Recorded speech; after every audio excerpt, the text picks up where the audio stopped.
Comrades across the world, this is the voice of Vietnam, broadcasting from Hanoi.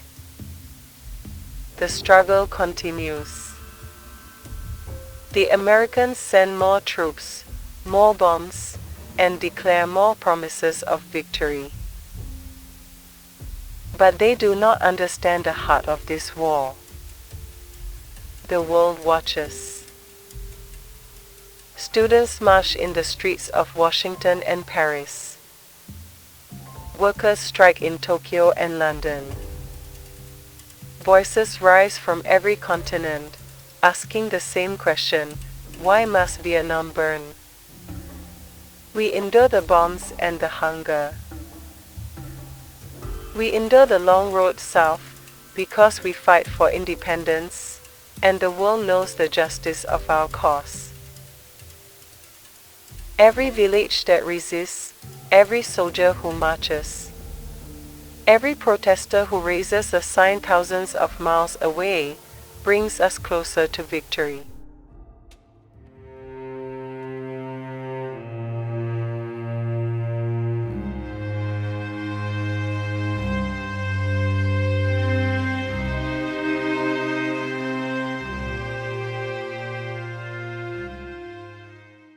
Hello everyone, welcome to the Solo Gamers Club.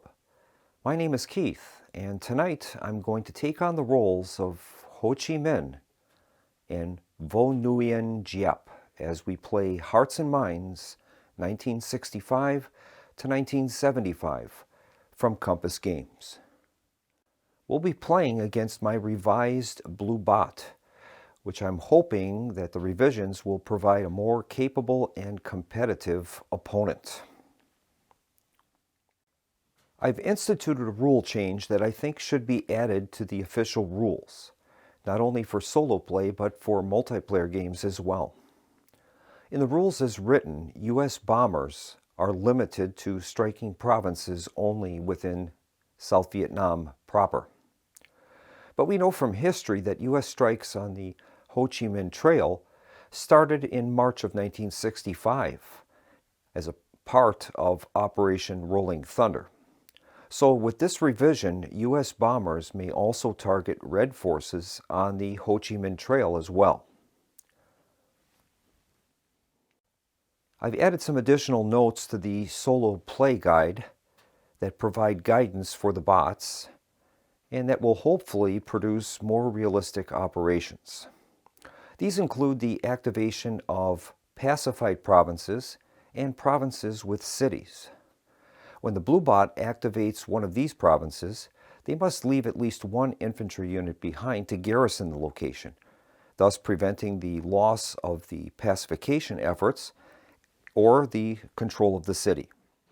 Also, when provinces containing support units are activated, the support units do not move individually, and they must move with an infantry unit. This will help to prevent support units from operating alone within a province. And when I mean support units, I'm specifically referring to artillery and armor. I've set up the game for the 1965 scenario, and as a part of Red setup, we're allowed to place forces in either North Vietnam or along the Ho Chi Minh Trail.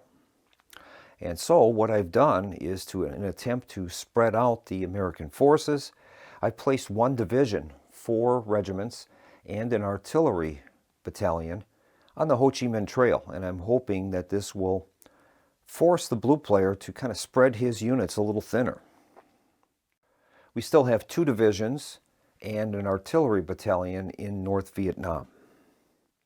Also, as a part of the 1965 setup, the blue player is allowed to redeploy up to 5 units, along with their air cavalry and Blue Water Navy prior to the start of the game.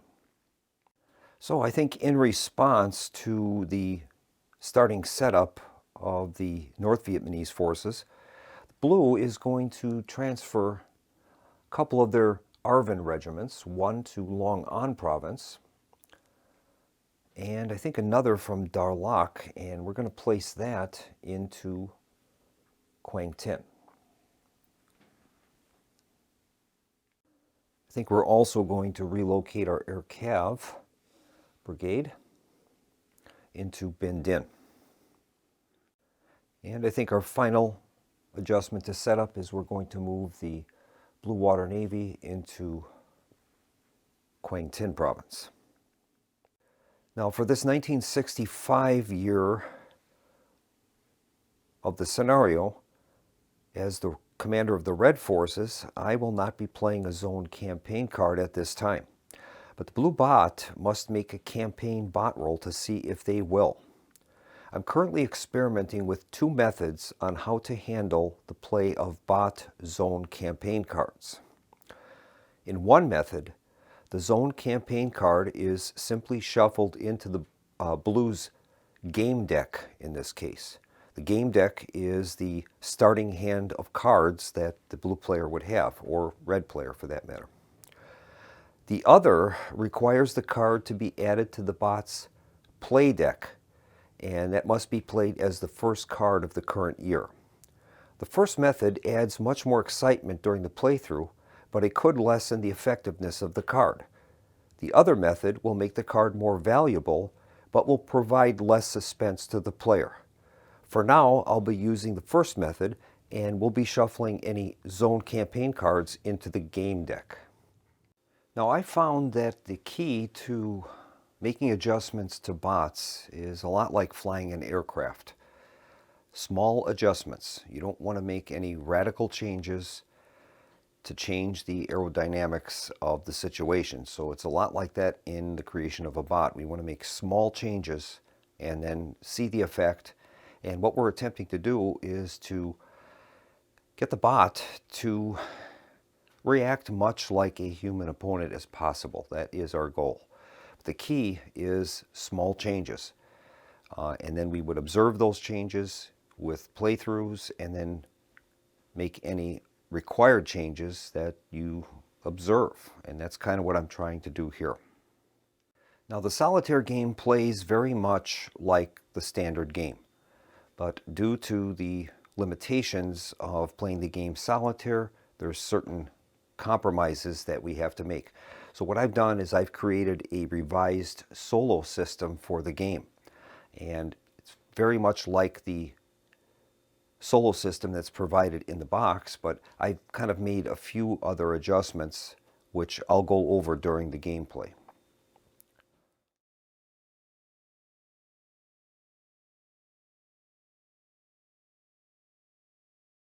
So we'll get started, and we're going to begin by making a campaign bot roll for the blue player. And we're going to determine if he is going to be introducing a zone campaign card into his deck. And this is going to be his game deck for right now, not his play deck. So we'll make a roll, and a bot roll is nothing more than a 1, 2, 3 is a yes, 4, 5, 6 is a no. Okay, the roll is a 4, so he will not be introducing a zone campaign card at this time. All right, so we're going to begin with the solo sequence of play for 1965. First step is the reinforcement phase, but that is skipped during the first turn, obviously. We'll move on to the hand refill phase. All right, as we're playing the red player or the north player, our cards are going to be displayed face up. And we drew a fairly good hand for the 1965 season. We've got two 5-value resource point cards, Flying Telephone Poles and Vo Nguyen Giap. So those are some good cards. The bot's hand will be face down, and what we'll do is we'll be turning over 2 cards when it's his turn, and we will be playing the card with the highest resource value. If the values are tied, we'll be playing the second card. The 1965 season begins with the blue player having 10 hawks. That's considered -10 on the scale. Each side will also begin with 2 stored resource points. And given the cards that we have available to us for the first turn, I think we're going to be playing the Flying Telephone Poles. This is a very valuable card for the north. Not only do we have 5 resource points, so we'll get out 5 resource point tokens, but the event is extremely powerful. At a cost of 2 RPs, for the rest of the game, red artillery units will also represent anti-aircraft missile launchers, giving them a +1 to bomber die rolls. The card will be removed from the game once it's played. So the North is going to play flying telephone poles. And this means that the Russians have delivered their SA-2 rocket launchers to the North a little earlier in the campaign than was historical. And so we're going to purchase that event for 2 RPs. So we'll spend the 2 RPs, and that's going to make all of our artillery units also SAM launchers, which is great. So we have 3 RPs remaining for this round. Now, in my opinion, this game models the war very, very accurately. Gives you the correct feel for this conflict, even though we're using, I guess you could say, abstracted military units on the board. The units don't really, they don't tell you what size those units are. I have adopted the mindset that the infantry formations are regiments or brigades, and the artillery units and armor units are battalions. VC units are either battalions or they're reinforced VC units, which maybe would be regiments. But given the historical context of this, we have to operate north, the North Vietnamese, much like they did historically. We're looking for using the asymmetrical advantages of the Viet Cong and using hit and run tactics. Our job is to inflict as many casualties on the South as possible, and therefore driving the political will of those that are the hawks in the U.S. government and in the South Vietnamese government, and turning them into doves. So in doing so, I believe that probably our top priority for the beginning of the game is to try to use our guerrilla forces and try to wrest control of as many provinces as possible. That's going to give us advantages during the reinforcement phase and will also affect U.S. political opinion back at home. And I think for our first operation for the North, we're going to spend an RP to activate the Viet Cong forces that are currently in Kampot province in Cambodia. So we're going to activate them for movement, and I believe we're going to move them intoIen Giang province. That'll be our first resource point. Our second resource point is going to be to enact political control. And since we have a Viet Cong unit there, that conversion is going to be automatic, and we'll be able to place North Vietnamese control inIen Giang province. And so we will mark that accordingly. And I think for our final resource point that we have for this first round of 1965, we are going to activate our forces in Saravan, the Pathet Lao. Currently, we are outnumbered. The Laotian governmental forces have 3 veteran regiments. We only have 2. So I think what we're going to do is we're going to relocate those Pathet Lao forces to Atapu, and they will gain some additional defensive benefits from the North Vietnamese army units that are present. So we're going to move them 1 and 2 into Atapu. That'll help to defend them. All right, now we'll move to the Allied portion of the turn. And you'll hear me during the game. I'm going to try to refer to the Southern forces, the blue forces, as the Allies, and the red forces as the North. If I use another term, that is what I'm intending, though, is to call them the Allies. And that really was, the Allies is I think, a proper term for it. You've got the Republic of Vietnam, U.S. forces, obviously, and then you have your international forces, Republic of Korea, Filipino unit was there, the Australians and New Zealanders, and I think Thai forces. So there was quite a collection of different forces that were involved in the war. And incidentally, speaking of international forces, my uncle was in the 1st Marine Division in 1968 and 69, I believe, in I Corps. And he didn't talk a whole lot about the war, but he did mention to me one time about the Republic of Korea forces that were serving in Vietnam. They referred to them as ROK Marines, ROK, Republic of Korea. He said that these guys were probably some of the best forces that he experienced in the conflict. They were extremely effective at counterinsurgency efforts and in destroying Viet Cong units. So that's just a small historical side note that I'd like to share, but they were very, very effective. Okay, so the Allies are going to turn over their first 2 cards and they're going to play the highest value. In this case, they have Hamburger Hill and Green Berets. So the Allies will be playing the Green Berets card, which is going to give them a total of 4 resource points for the turn. The Hamburger Hill card will be inverted, and that could come up in play later. Incidentally, you'll see that we had 5 cards out here. During a year, you're going to be playing, each side will be playing 4 cards. So each side will have 1 card left over at the end of the turn. And I've instituted in my revision of the solitaire rules that that card will be shuffled back into the game deck of each team. All right, so we're going to consult the blue bot, and it says, after choosing the highest value RP card, determine the following. And at the top of the sheet, we have, if bombers available, the first RP is always spent bombing the largest red force in South Vietnam or on the Ho Chi Minh Trail. If bombers are not available, move the Blue Water Navy for free to a red-controlled coastal province containing the weakest red force and make 1 free naval gunfire attack. Use the bomber table. Then go to number 2. All right, so we're going to try to determine the largest concentration of red forces, northern forces, on the board. And it looks like we have 2 forces, one in Mando Kelri and one in Atapu. The Atapu actually has 4 in there, so it's going to be that location.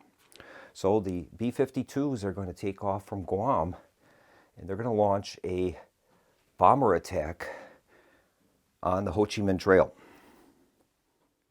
So we're going to be consulting our bomber ground attack table, and we're going to find the role with the number of forces involved. In this case, we have a total of 4. There are no artillery units here, so none of the Russian SAM sites will be a part of this.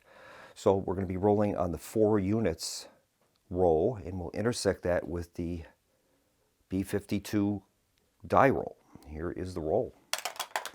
Result is a 3, and with 4 units, that is going to institute 1 loss. So the B-52s have unloaded their payloads on the Ho Chi Minh Trail, and we have to select a casualty. Now it's up to the North to select their casualty, so we're going to take an untried NVN casualty, and that is going to go to the body count box. All right. And that bomber will remain in that location until the next Allied turn, next card that they play. That bomber is going to add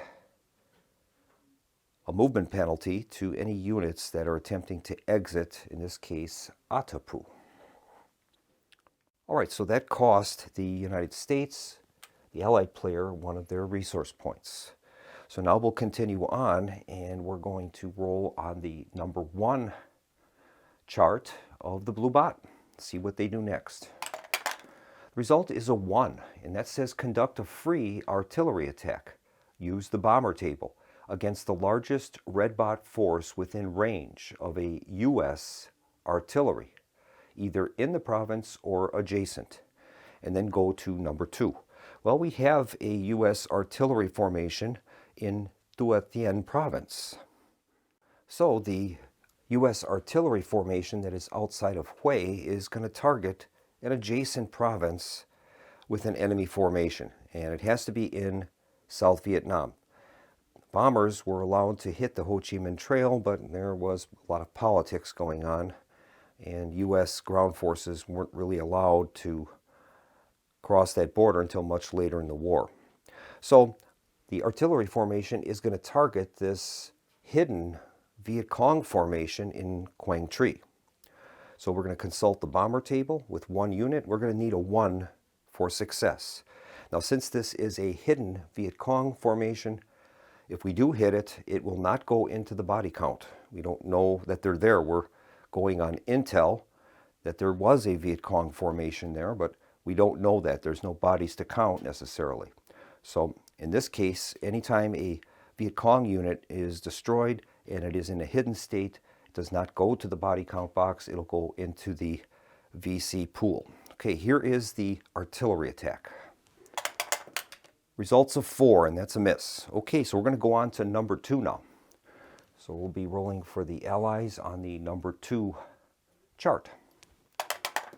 This time we've got a 4, and that says, if units are operating in Cambodia or Laos, spend an RP to move the largest concentration of units to the province with the smallest enemy concentration. If forces are already engaged, launch an attack on those forces instead. If RPs remain, go to number 3. All right. Well, we do have an active formation in Laos, so we're going to spend 1 RP. And we're going to move our Laotian forces into Atapu. Now that does not authorize an attack, it's move or attack. All right. The Allies still have 2 RPs remaining, and they will continue by rolling on chart number 3. Result is a 3, and that says spend an RP to make 1 or 2 political control or pacification attempts in 1 or 2 different provinces. If not possible, go to number 4. Well, the Allies do have the opportunities for pacification. In Binh Dinh province, what we do there is we have to have at least 1 U.S. force in order to make the pacification attempt. Then what we do is we add up all of the counters in the zone and then roll a die, including any support units. And if the roll is equal to or less than the number of units, we will pacify the province. So the U.S. will attempt that. And they're going to spend an RP. They can do this twice. So they're going to spend the RP. We'll attempt to pacify Binh Dinh province. So we've got a total of the U.S. unit and 1, 2, 3, 4 additional. So we've got a total of 5. Anything but a 6, and we will pacify Binh Dinh. Results a 2, and that's a success. And the U.S. has pacified the coastal region in Binh Dinh. Now we have 1 more opportunity remaining. And we've got a total of 2 provinces that would qualify. That would be Quien Hoa in 4th Corps and Thua Thien in I Corps. So we'll make a roll and determine which one of those we're going to do. Odd will be Quien Hoa, even will be Thua Thien. The result is even, so we're going to attempt that in Thua Thien province. In this location, we have a U.S. veteran regiment and 2 ARVN formations along with the U.S. artillery. So we've got a total of 4 units there. So on a roll of 4 or less, we will pacify Thua Thien. The roll is a 5, so we have failed. All right, we have a total of 1 RP remaining, so we're going to go on to chart number 4. And the chart 4 roll is a 4. And that says spend an RP to bank 1 RP and activate the largest concentration of ARVN units to move and attack the nearest lone VC units in range. ARVN units must check for individual movement delays. Target as many separate provinces containing VC as possible. All right. All right, so the blue bot instructs us to spend 1 RP and to bank an RP. That'll move the Allied SRPs from 2 to 3. And then carrying on with it, it says that we have to locate the largest concentration of ARVN units, and they're going to move to the nearest lone VC units in range, and then they will conduct an attack. ARVN units would have to check for individual movement delays. And that's actually a good rule in this game. The ARVN was heavily infiltrated by communist elements, we'll say. So a lot of the ARVN formations were really, pretty much ineffective. There were a few formations. You had the ARVN Rangers were very effective. ARVN paratroops and ARVN Marines were very effective, but to some degree, all of the other ARVN forces had some level of compromise, and that's why they've got this rule about when ARVN forces activate and move, they have 6 movement points, but you have to roll a die for the units to see how far they actually can move. All right, the largest concentrations of ARVN forces. Well, we have 3 in Quien Hoa. We've got 3 in Long Con, and we have 3 in Tuy Hoa, and 3 in Darlak. There are also 3 in Quang Ngai. So it'll be one of those 4 locations. So I'm going to mark those locations with these tiny dice, and then we're going to make a roll and we'll see which group activates. So it ended up to be a total of 5 separate provinces that could activate. So we're just going to roll a d6. We'll re-roll a 6 result, and then that'll be the province that will activate for this operation. Result is a 6, so we will re-roll that. This time it's a 4, so it's going to be Tuy Hoa province. That is going to activate, and their mission is to try to reach the nearest solitary Viet Cong formations within their range.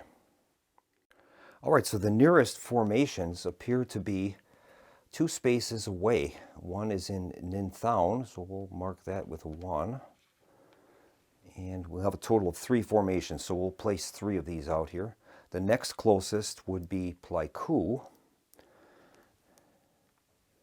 And let's see if we've got any others here. 1, 2, Quang Duc. We'll mark that with a 3. And I don't believe 1, 2. Yeah, so that'll be the 3. See if I've done this right. 1, 2, 3, 1, 2. So all of these are within 2, range of 2. So what we'll do is we're going to make the movement rolls for each of the ARVN regiments that are going to be moving to those provinces. And as long as they can roll a 2 or higher, they will arrive. We have to roll for these individually because they're going to be moving on individual routes. So we'll start with the 1st regiment that is going to be heading towards Ninh Thuan. If they roll short, if they only roll a 1, they'll be moving into Can Hoa. Now, part of the rules that I've got for solitaire play is that when it's a U.S. force or an allied force, and if they're in a city or in a pacified province, they would leave 1 infantry formation behind to preserve that status. In this case, Tuy Hoa does not have a city there, so all 3 will be moving. So we'll make the first movement roll for the operation in Ninh Thuan. They rolled a 5, so they will arrive safely, 1 and 2. All right, our next one will be the operation in Quang Duc. That's a 4, so they've reached there, 1 and 2. And finally, this next operation in Pleiku. And that force has arrived as well. All right, so those forces have arrived. We have the option now to ambush these forces as they move into the provinces. So this is kind of a tough decision. We like having the forces there because that protects our political status in those provinces, but we have a good chance on inflicting casualties on the ARVN forces. That is going to have a direct effect on RVN stability at the end of the round. So, this is still the first round of 1965, so it's a little early. So I think what we will do is, I'll probably, now as the red player, I don't know the disposition of these Viet Cong forces. A part of the solo rules is normally in a two-player game, after the units are placed, that player can inspect the Viet Cong unit. But in the solitaire game, we don't know if these are VC battalions, VC regiment, or if it is a bad intel token. So we're taking kind of a chance. But I think at this point, I'm going to launch a guerrilla attack against this movement into Quang Duc province.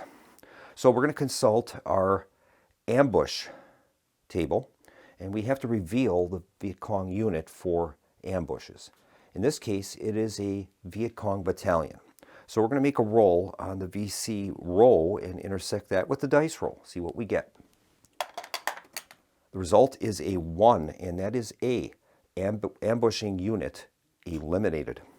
So this VC battalion attempted to ambush the Arvin in Quang Duc province, but they were annihilated. So we're going to place the Viet Cong formation into the body count box.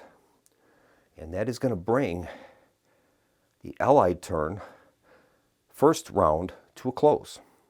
So we'll switch back to the north, and we're going to be able to select one of our 4 remaining cards to activate. And I think we are going to use this in-country card. It's only worth 3 resource points, but the event that it has is free, and it says you may attack once for free in every mountain province this turn. All right, so the North is going to play the in-country card with 3 resource points. Now, the only problem with this is the South Vietnamese highlands are somewhat dangerous for red units, whether they're VC or NVN. That represents the Montagnard populations in these areas that were generally friendly to the Allies. And what happens is if our forces, the red, attempt to evade, there's going to be a -1 die roll modifier if we're trying to do that in a mountain province due to the Montagnards. All right, to begin, I'm going to spend an RP to activate Mando Kelri, and we're going to move those forces into Quang Duc province. That'll help to protect our control of the area, and we're going to be able to get a free attack there due to that in-country card. So that's our first RP. All right, our second RP is going to be used to activate Tay Ninh province. And we're going to move Viet Cong formation there into Bin Long province. And they're going to move in and try to take control of An Loc. Now, we are only allowed to move 1 Viet Cong unit per card play that we have. So I've got this little counter that I made, and we're going to move the Viet Cong from not moved to moved. And that tells us that we can't make any more Viet Cong movements with this card. All right. Now we have 1 RP remaining, and I'm going to spend that to activate the communist forces in Atapu. And we're going to launch an attack on the Laotian national forces that are there. Now, any combat that occurs in either Laos or Cambodia, we don't draw any response cards. There will be no die roll for response cards. So this will be just a straight up fight. Now, the first step in resolving a combat is the defending forces, in this case the Laotian army. They have a total of 6 factors there.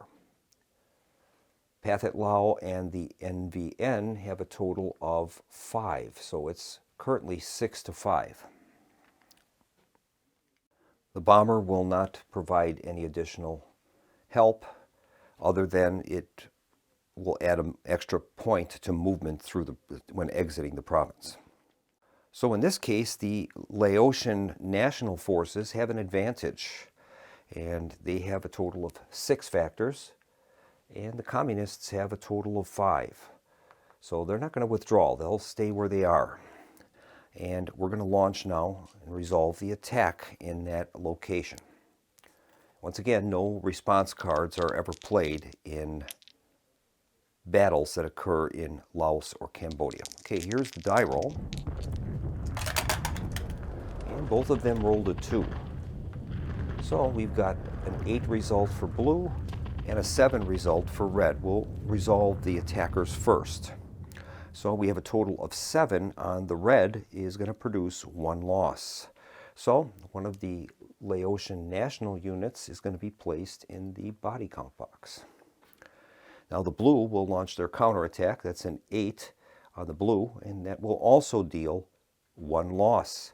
And we're going to take the untried North Vietnamese unit, thus leaving the 2 Pathet Lao forces, and we'll add that force to the body count box. All right. Now, we're out of RPs. We are able to spend up to 1 SRP if we choose, but we have this event card, and this is a free one. Most of them you have to pay for, but some are free. In this case, you may attack once for free in every mountain province this turn. So, our NVN forces in Quang Duc province are going to attempt an attack on that lone Arvan force there. The Arvan forces are outnumbered 4-1, so I think they're going to attempt a evasion. So we'll look on the 1 unit row and make a die roll. The result is a 5. Evasion 1 unit, 5 is E. Success, the group may evade. So we can evade into the nearest friendly controlled province. And I think we will move into Dar Lac. All right, we've ceded control basically to the North Vietnamese forces there, but 4-1 is not very good odds. Now we do have a Viet Cong force in Pleiku, so we could launch an attack with that force on the lone Arvan regiment that is there. But we still have 2 cards to resolve this turn. So I think, well, I'm going to think about that. Yeah, I think we are going to launch the attack. So we're going to reveal that Viet Cong formation that is there. The reason I'm doing that is because when we're operating in the highlands of Second Corps, we have that disadvantage there when we're trying to evade. So we might as well take advantage of this now before the Montagnards could aid the Allied forces. So we're going to reveal that Viet Cong formation. And in this case, it is bad intel. So we're going to be making a roll on the Bush table. All right, the Bush table is it's a D66 table, and any time that a Viet Cong formation is revealed to be bad intel, we will consult this table. All right, so we're going to read this as the red dice will be the 10s and the blue die will be the singles. Here is the bad intel roll. The result is a 62, and that says, blue units stumble into a large red force. Red must add units to this province so that the stack has at least 4 infantry. Take the NVA infantry units from North Vietnam first, and then from any other province second. Red must attack once at no RP cost. He rolls his attack die twice using the best result. Okay, so we're going to transfer 4 regiments from North Vietnam into Pleiku. So the bad intel token is going to be placed back into the pool, and 4 Viet Cong regiments, one of them being veteran, mysteriously disappear in Pleiku. So now we are going to resolve a battle, and the first step in that battle is to determine if the defending forces are going to attempt to evade, and they certainly will. So we'll make a roll for the Arvan regiment in Pleiku. The roll is a 1, and on that result is an R. Must lose an SRP or 1 unit. Fail. and then it's committed to the battle. Now in my solitaire play guidebook that I've created, I have the following notations. The red bot will never spend RPs or SRPs to preserve untried units from R results caused by combat or evasion. If the unit is a veteran unit, the red bot will make a bot roll. The blue bot will always spend RPs or SRPs to preserve US, Republic of Korea, or international forces from R results caused by combat or evasion, and will always preserve ARVN units if blue SRPs are equal to or greater than 4. If SRPs are equal to or less than 3, make a bot roll for the ARVN units. However, if the preservation of the unit would result in a combat at 3-to-1 or greater, do not support the unit. So in this case, we are not going to spend an SRP to preserve the force. So that ARVN untried regiment will simply be placed in the body count box. And that is going to bring Red's second card to a close. We'll move on to the Allied player. All right, the Allies will reveal 2 cards. They've got Hamburger Hill and the Other War. So they'll be playing the Other War. That'll have a value of 3 RPs. All right, and we will begin by making the roll on the number 1 bot table. So here's the Allied roll for number 1 blue bot. Result is a 6, and it says spend an RP to move the Riverine unit, the gunboat, to any province in 4th Corps with a single VC unit and conduct a raid +2. If the VC units may not conduct an ambush. If not, go to number 2. Well, the Riverine unit is not on the board yet, so we will move on to number 2. And we'll make a roll. The result is a 2, and that says buy and conduct the event printed on the card. If RPs remain, go to number 3. Well, our event has a cost of 1 RP, and we'll see if it makes sense for the Allies to play that. Pacify any province in South Vietnam, even one with a red flag. Redeploy an Allied unit there, no ambush, if no Allied units are present. Well, we're definitely going to be purchasing that event. There's no doubt about that. So they're going to play the 1 RP, and then we're going to move an Allied unit to any province in South Vietnam with a red star. All right. And so I think what we'll do is the Allies are going to move a ARVN regiment from Quien Hoa, and they're going to move that into Phuc Long province. And that's going to automatically convert that province to the South's control. All right, so the South still has 2 RPs remaining. So we're going to make a roll on chart number 3, I believe it is. Yes, number 3. The result is a 4, and that says spend 1 RP to make 1 or 2 political control or pacification attempts in 1 or 2 different provinces. If not possible, go to number 4. Well, it is possible.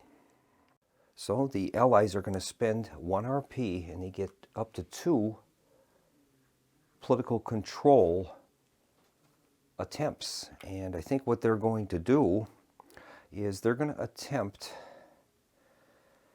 a pacification roll.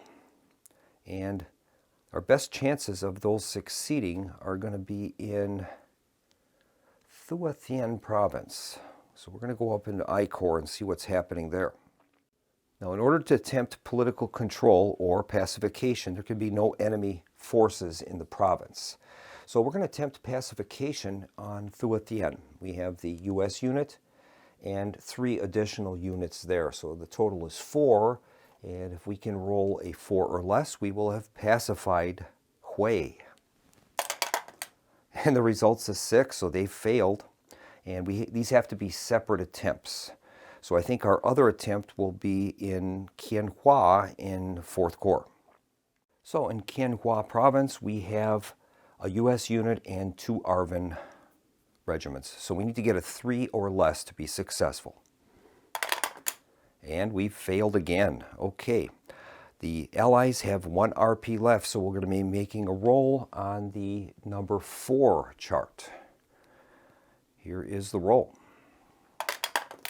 The result is a 2, and that says spend 1 RP to move all units out of Saigon and attack the province containing the largest concentration of Red forces within range.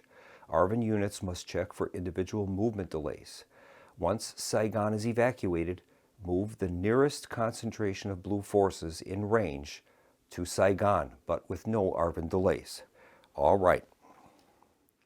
All right, so we're going to be activating all of the forces in Saigon, and they're going to move and attack the province in range, the largest concentration of Red forces within range. All right, so that will definitely be the province of Quang Duc. So the 2 U.S. units that are there will be able to make the movement no problem. 1, 2, and 3. They arrive safely. These ARVN forces will have to roll for movement. Now we're going to move these as one group. They should be done individually, but because this is an ARVN support unit, we don't want to have that left alone by itself. So we'll be making one roll for both units, and this is the number of movement points that they're going to get. Their tracement of path will be Bien Trois, Lam Dung, and then on to Quang Duc. Here's the roll for movement, and we'll see what they get. All right, they've rolled a 3, so they have 3 movement points, and that is just enough for them to make the trip. So they will be moving 1, 2, and 3. So that is the force that we've managed to build in Quang Duc. Then as another part of that action, it says to move the nearest concentration of Blue forces in range to Saigon. Well, that'll be the force in Long Con. That will move into Saigon to take over garrison duty. And now we have to launch the attack in Quang Duc. Now this is where it gets a little nasty for the north. Now we're in the highlands of Second Corps, so the Montagnards are going to be affecting our evasion rolls. It'll be at a -1. So our choice is to stand and fight with our artillery formation against a superior force, or we could attempt the risk of attempting to evade. And that would allow us to move across the border back into Cambodia. Right now, we have a total of 4 attack factors, and the Allies have attacked a total of 6. So we would be outnumbered in this case. But I think with the Montagnard activity, we're going to stay and fight. So the first step in battle sequence is defending forces can attempt to evade. We are not going to do that. The next is reveal any concealed VC that have been committed to the battle. There are none. Third is if no defending units remain, we would cancel the battle. In this case, that is not the case. Number 4, if Blue is attacking, air naval support may react. So if we have the air cavalry brigade in range, we could move that in, and they are in range. They're currently in Binh Dinh province. They have a reaction ability of 3.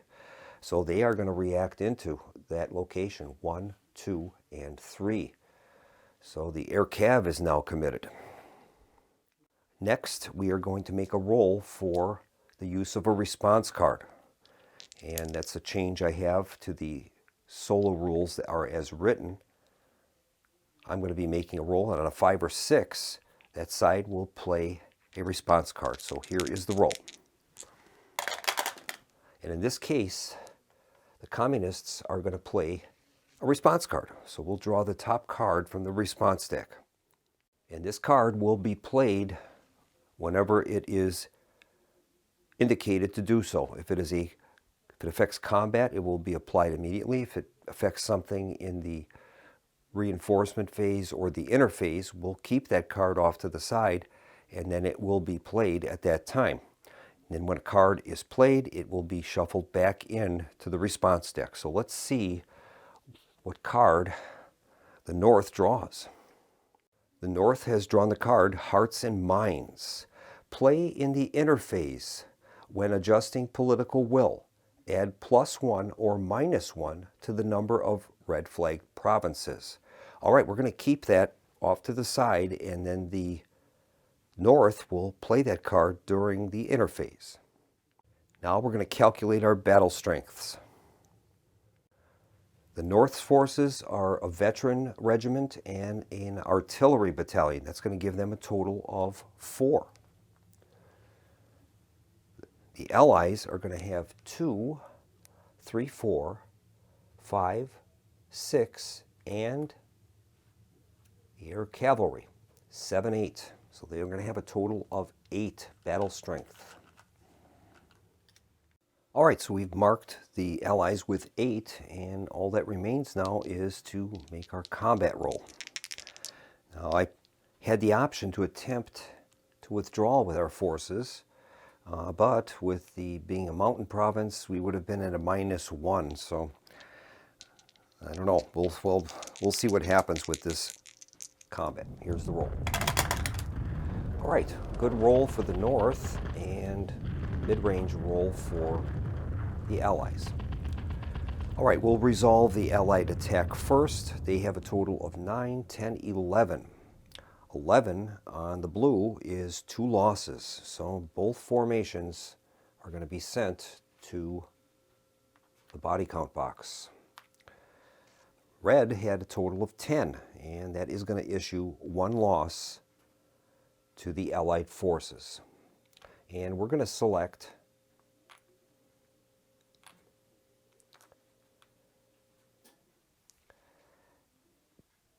probably the, I'll get rid of the Arvin artillery unit.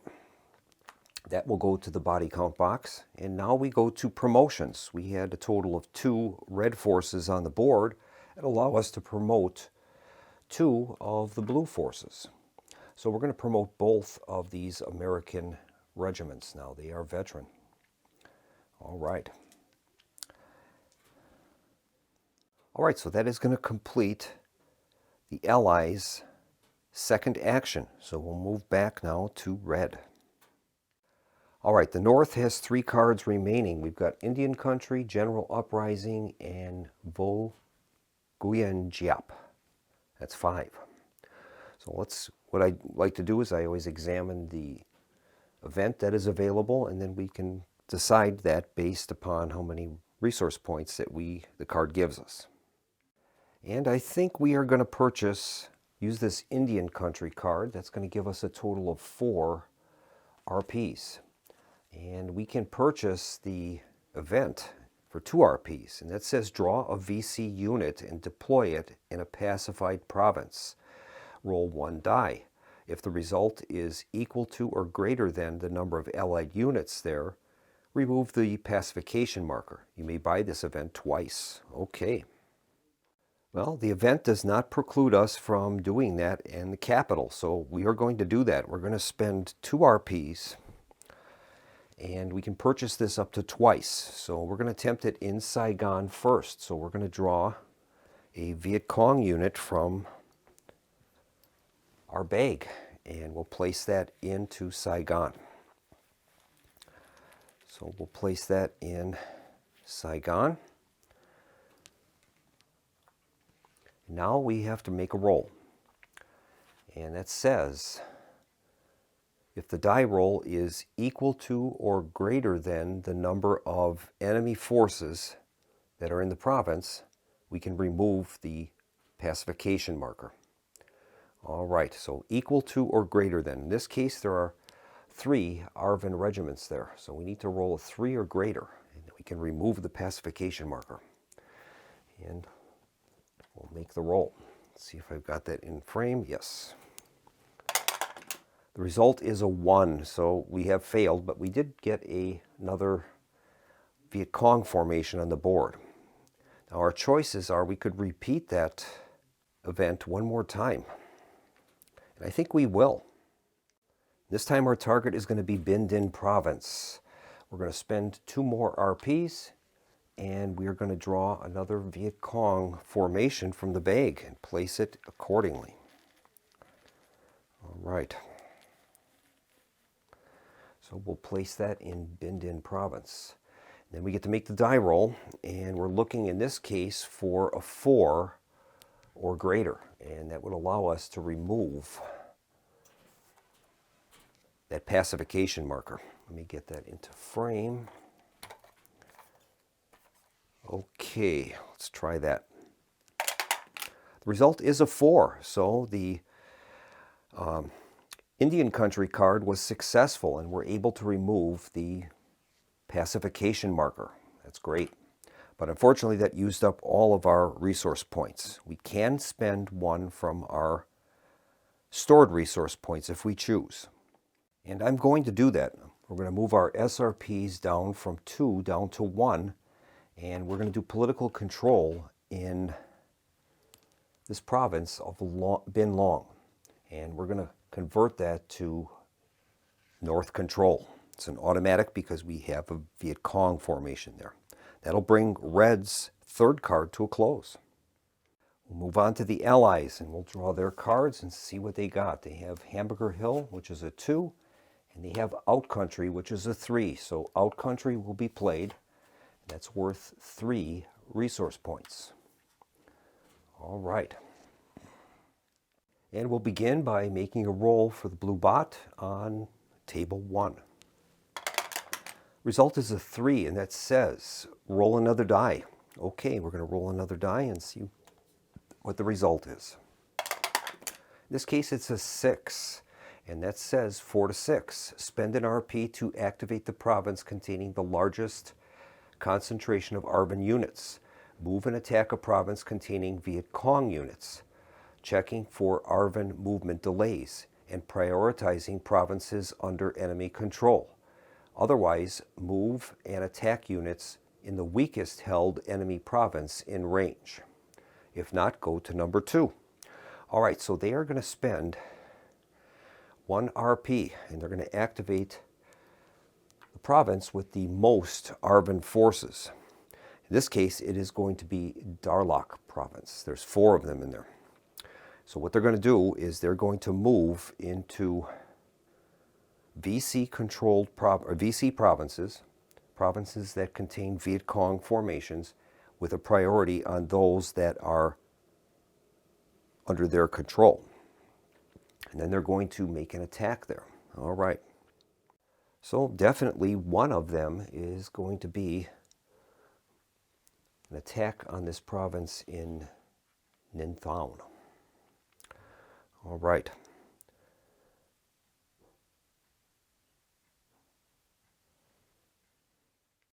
Another one is going to be in Kon Tum province. It's in range. So either 1, 2, 3 or 1, 2 for going through the province with the veteran. Either way, it's going to be 3 movement points. And we'll see what other provinces would be in range.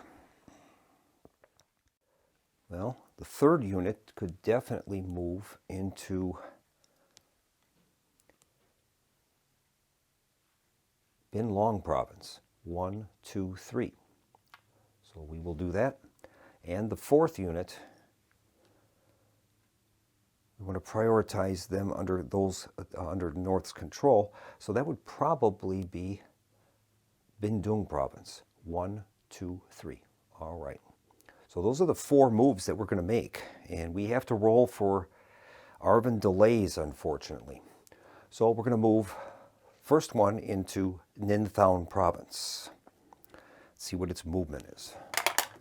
Result is a 6, so no problems. It'll easily arrive there.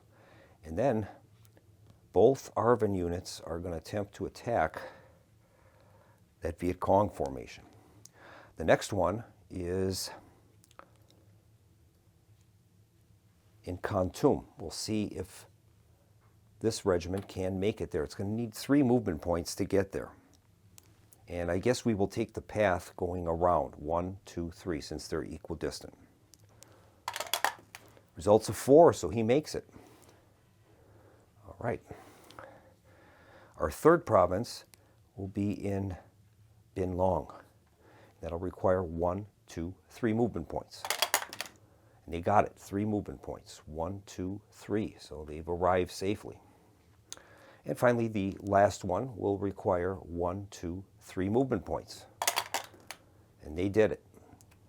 So now we have to keep one back. I forgot about that because that's a city. So we want to make sure that we preserve that. So we're going to cancel that move into Bin Dung province, and we'll leave that regiment behind to guard Ban Mi Thao. All right, our first decision is in Kon Tum province. The Arvin force entered in through Bin Din. We have the option to attempt to withdraw, to evade.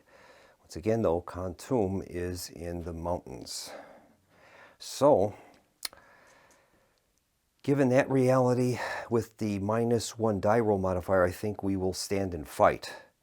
So, in this case, we will not be evading. We're going to reveal the concealed VC unit that is present.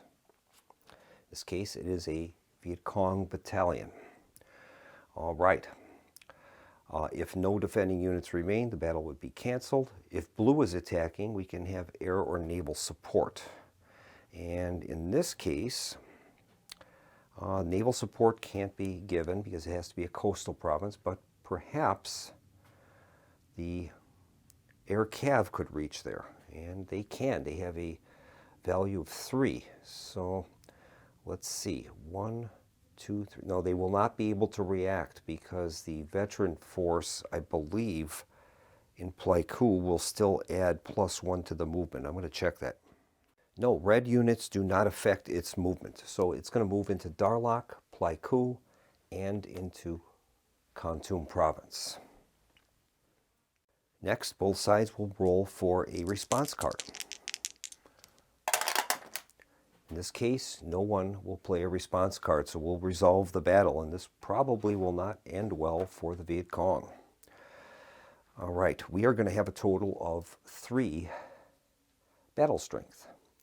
So we'll mark the U.S. with 3, and our Viet Cong forces will have a 1.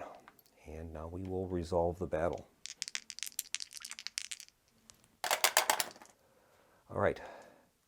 The Allies have a total of 8. We have 2. Allied attack with 8 is 1 loss. So the Viet Cong will go into the body count box.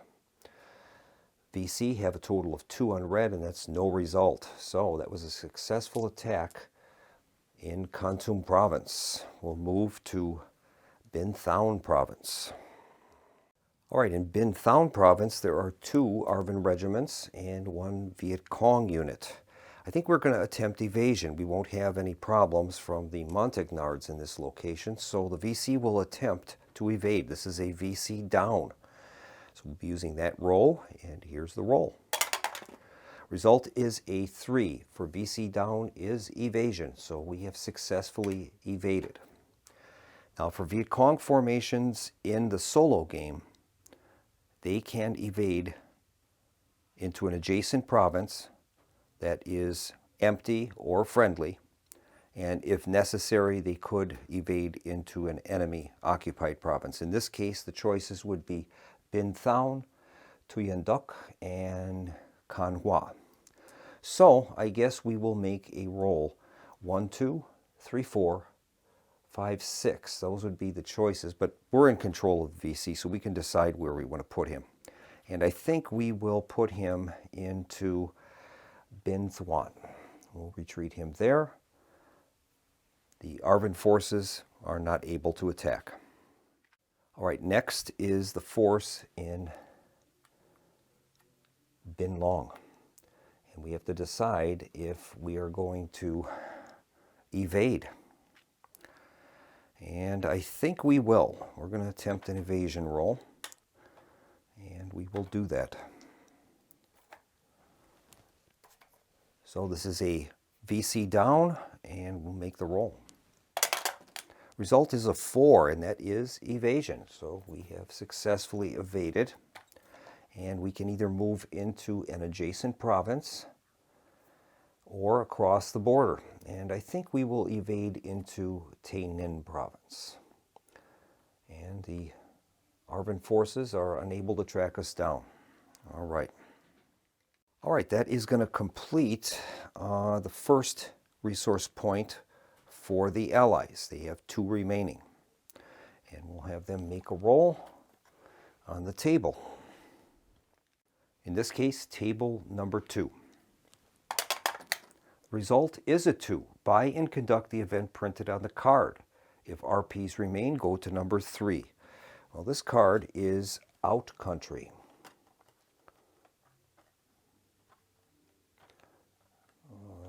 There we go. And that says add +3 to your total battle factors in 1 battle round if you attack in Laos or Cambodia and at least 1 friendly Laotian or Cambodian unit participates. That's an automatic. We don't have to buy that. So that card is active, and we'll put that out in Cambodia in case it comes up that an attack is qualified there. All right, so we'll continue on with a roll for table number 3. The result is a 4, and that says spend an RP to make 1 or 2 political control or pacification attempts in 1 or 2 different provinces. All right, they're going to spend their second RP, and we'll see where they're going to do these things. They have to be free of enemy forces. Well, one of them is they're going to convert Bin Long province. That'll be done automatically because we have an Arvan force there. That's the first one. And for their second attempt, they're going to attempt pacification in Thua Thien province. There's a total of 4 units there, and one of them being a U.S. veteran regiment. So we'll make the roll. They need to get a 4 or less. And they have done it. So they have successfully pacified Thua Thien province. All right. Allies have 1 RP remaining. All right, and we'll make a roll, and this time we're going to be using table number 4. Okay. Result is a 1, and that says spend all RPs to activate all bot units not in bases in a zone where the bot is strongest. Begin from south to north. Move units into the nearest enemy-occupied provinces. Once a province is fully stacked, repeat the procedure using the next available enemy-occupied province. All right. So we have to calculate the zone where the bot is strongest. Well, the bot is strongest in I-Corps. So following the procedure, we're going to activate all RPs, spend all RPs to activate all bot units not in bases, in the zone where they are strongest. So these forces are not in a base. All right, so we'll begin from south to north. The Arvan force in Quang Tin is going to move into the nearest enemy-occupied province. All right, so the nearest enemy-occupied province, and that is going to be 1, 2, 3, 1, 2. So it's going to be into Pleiku. So we'll see if, now we don't have to, does not say that we need to roll for the Arvan movement delays. I'm going to check that. Yeah, the movement delays will apply because there's nothing to say that they don't. So we will attempt to move that force into Pleiku. It'll need 1, 2 movement points.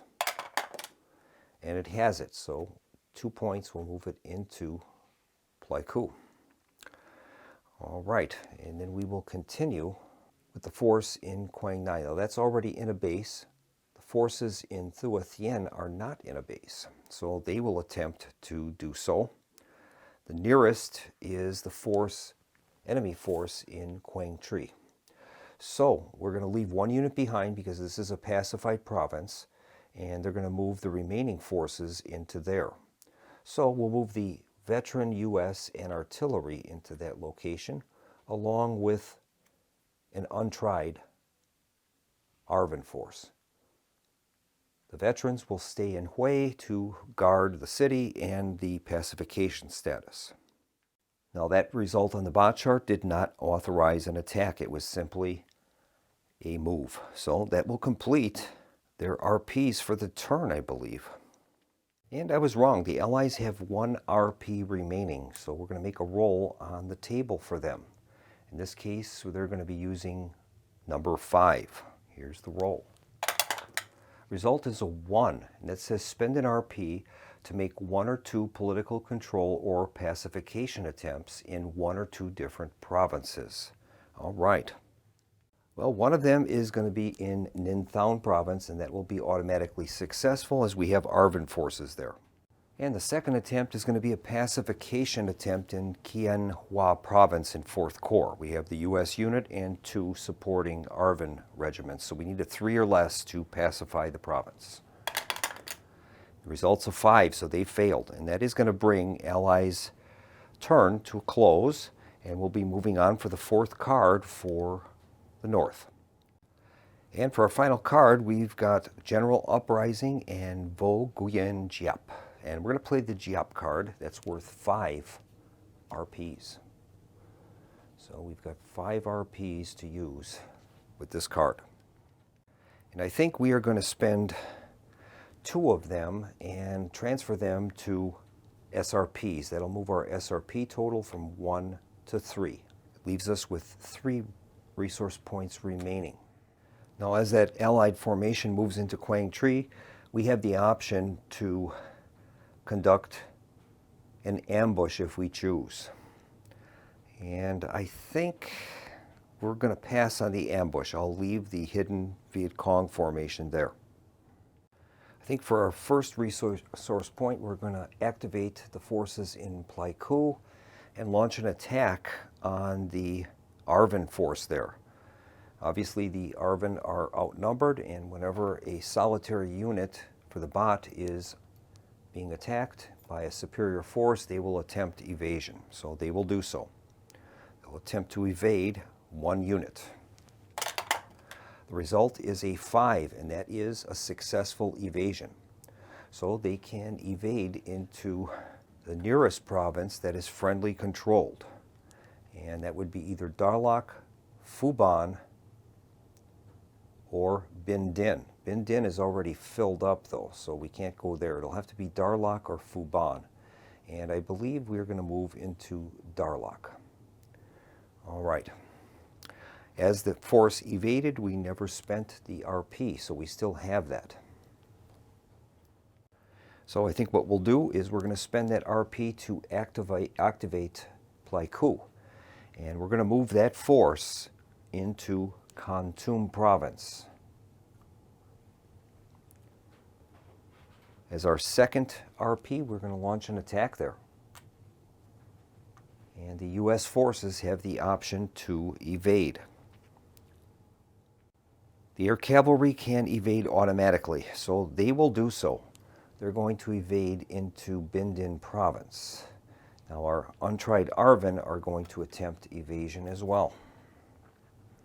And we'll make a roll. That is a single unit. The result is a 1. And evasion with a single unit, a 1 is an R.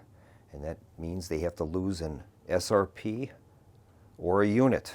All right, well, in this case, if the battle commenced, it would be at greater than 3 to 1, so they're going to lose the ARVN force. And that goes to the body count box. All right, we have 1 RP remaining, and I'm going to activate Quyen Giang province and the VC unit that is there, and that is going to move 1 space into Ba Juyen. And that'll be the extent of our resource points for 1965. And this will be the final card for the Allies. They have Hamburger Hill and the Domino Theory. So they're going to be playing the second card, Domino Theory, and that's worth 2 RPs. All right. So the Allies have 2 RPs to spend, and we'll begin with a bot roll on number 1.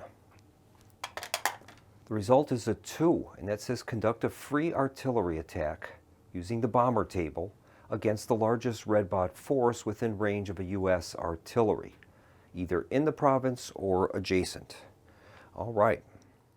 Well, in this case, we have a U.S. artillery force in Quang Tri province, and we can target the Viet Cong, the hidden Viet Cong, in our province, and that would be using the bomber table. This is free, so with 1 unit there, we would have to roll a 1 to be successful. Here's the roll. And they did roll a 1. So the Viet Cong formation is removed. It is not placed in the body count box because it is unrevealed. It's VC down, so we don't know what body count there was. That'll go back into the bag.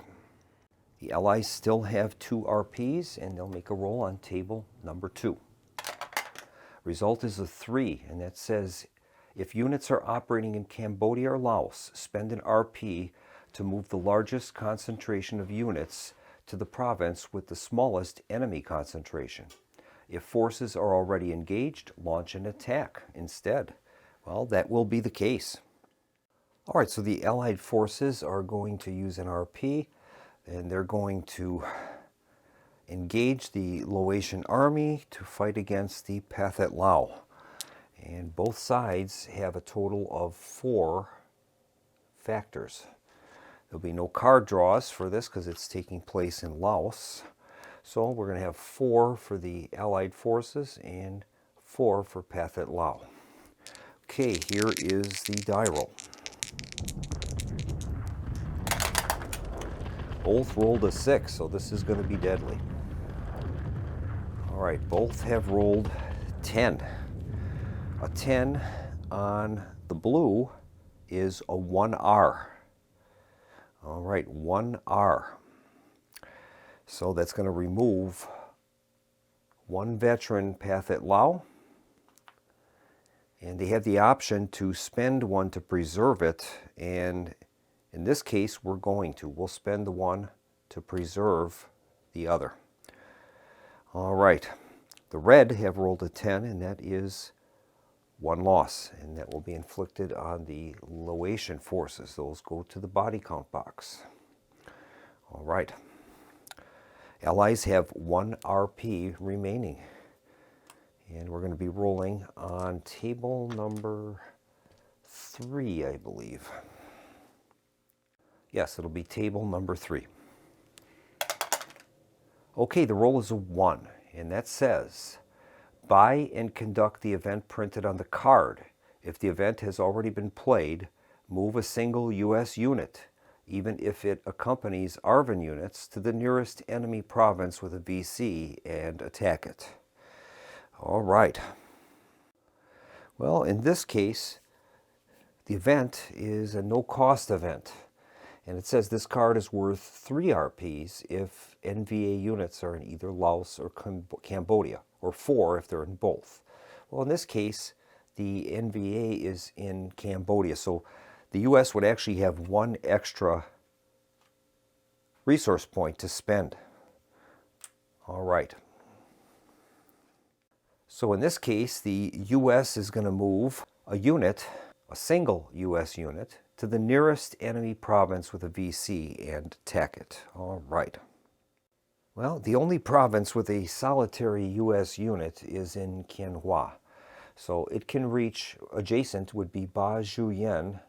It cannot reach Quang Phong. So the U.S. unit is going to move into Ba Juyen, and it's going to attempt to attack that force. Now the VC can attempt to ambush, and they will. We're going to call for an ambush. Token is revealed to be a Viet Cong battalion. All right. So we're going to check the ambush chart using the VC roll, and here's the roll. Result is a 6, and that is D, defending unit eliminated. So this untried U.S. force is placed into the body count box. All right. All right, there are no enemy units in Nguyen, so the VC will return to a hidden status. Now the U.S. still has 2 resource points available. So we'll make a roll on the table. In this case, we'll be using table number 4. The result is a 6. It says spend an RP to bank an RP and activate the largest concentration of ARVN units to move and attack the nearest lone VC units in range. ARVN units must check for individual movement delays. Target as many separate provinces containing VC as possible. Go to number 5. Okay. So they're going to spend 1 RP to gain an SRP. That moves the US up to 4. They have 1 RP remaining, and now they are going to activate the largest concentration of ARVN. The largest concentration of ARVN, there's 3 ARVN units in Saigon, and we have 3 ARVN units in Quang Nam. So it'll be one of those 2. So I guess we will make it odd and even, and we'll make a die roll to determine which force.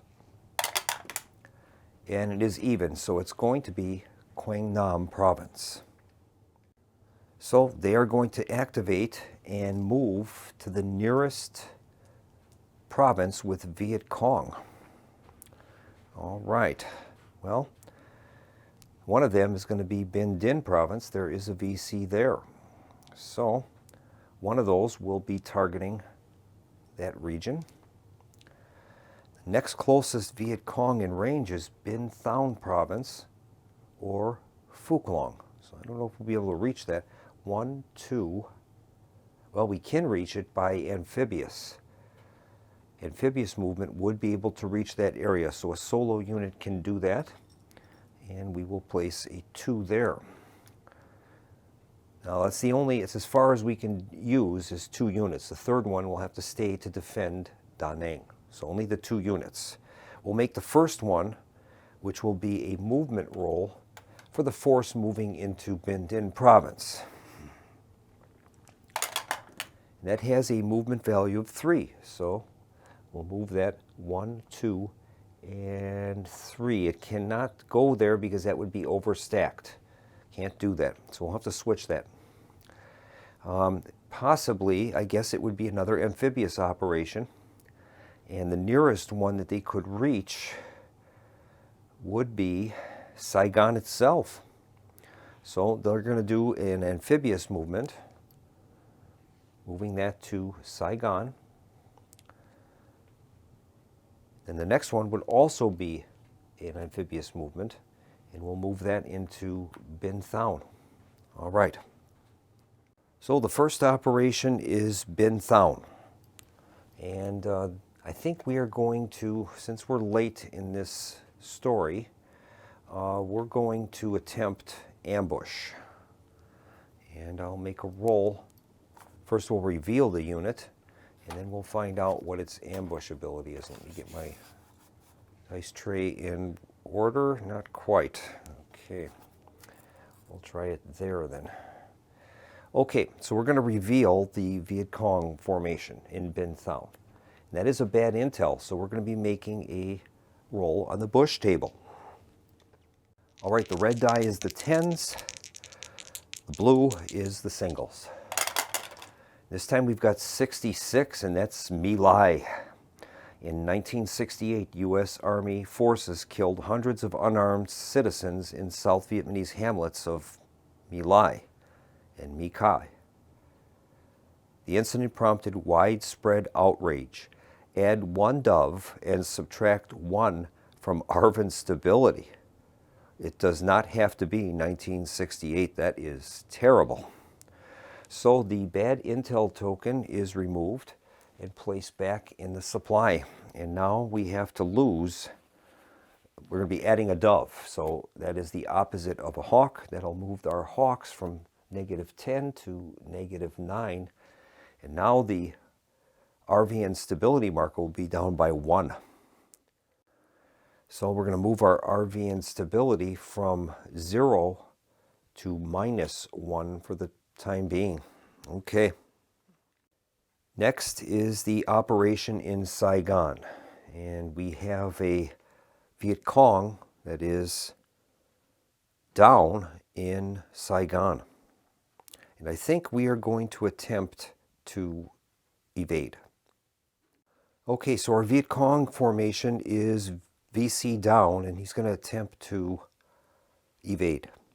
The result is a 5, and that is an E result, and that is successful. So the VC can evade into either a friendly province or a vacant province.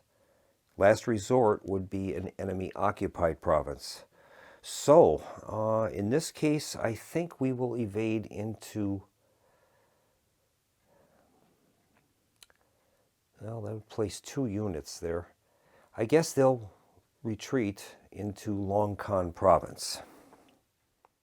The Allies have 1 RP remaining, and they're going to be rolling on table number 5. The result is a 4, and that is spend 1 RP to move all solitary US or ARVN units into or toward the nearest province which has room for them, the nearest base province which has room for them. Begin from the south to north. If the move would cause overstacking, move to the province adjacent to the base. Okay, so we're looking for solitary units. And first one we run upon is Long An province, and that would move to Quien Hoa. Okay, solitary units. Next one is in Bin Long, and that is going to attempt to move in the nearest base, and that's going to be into Saigon. 1, 2, 3, 1, 2. So this one here is, although it cannot do that because that's already at capacity. So we got to find another base, and I guess that's going to be Can Hoa, and it'll have to try to move through the Viet Cong formation. 1, 2, 3, 4. So it needs 4 movement points to get there, and there's a possible ambush coming. We'll see how many movement points it has. It's got 5, so it's going to move into Phuc Long, and I believe our VC unit is going to ambush. That is a VC battalion. So the VC will make an ambush with the VC row. The result is a 3. That's no effect, so we can continue moving. We had 5 movement points. 1, 2, 3, 4. We'll continue doing that for all the solitary formations. Another formation in Phuc Long.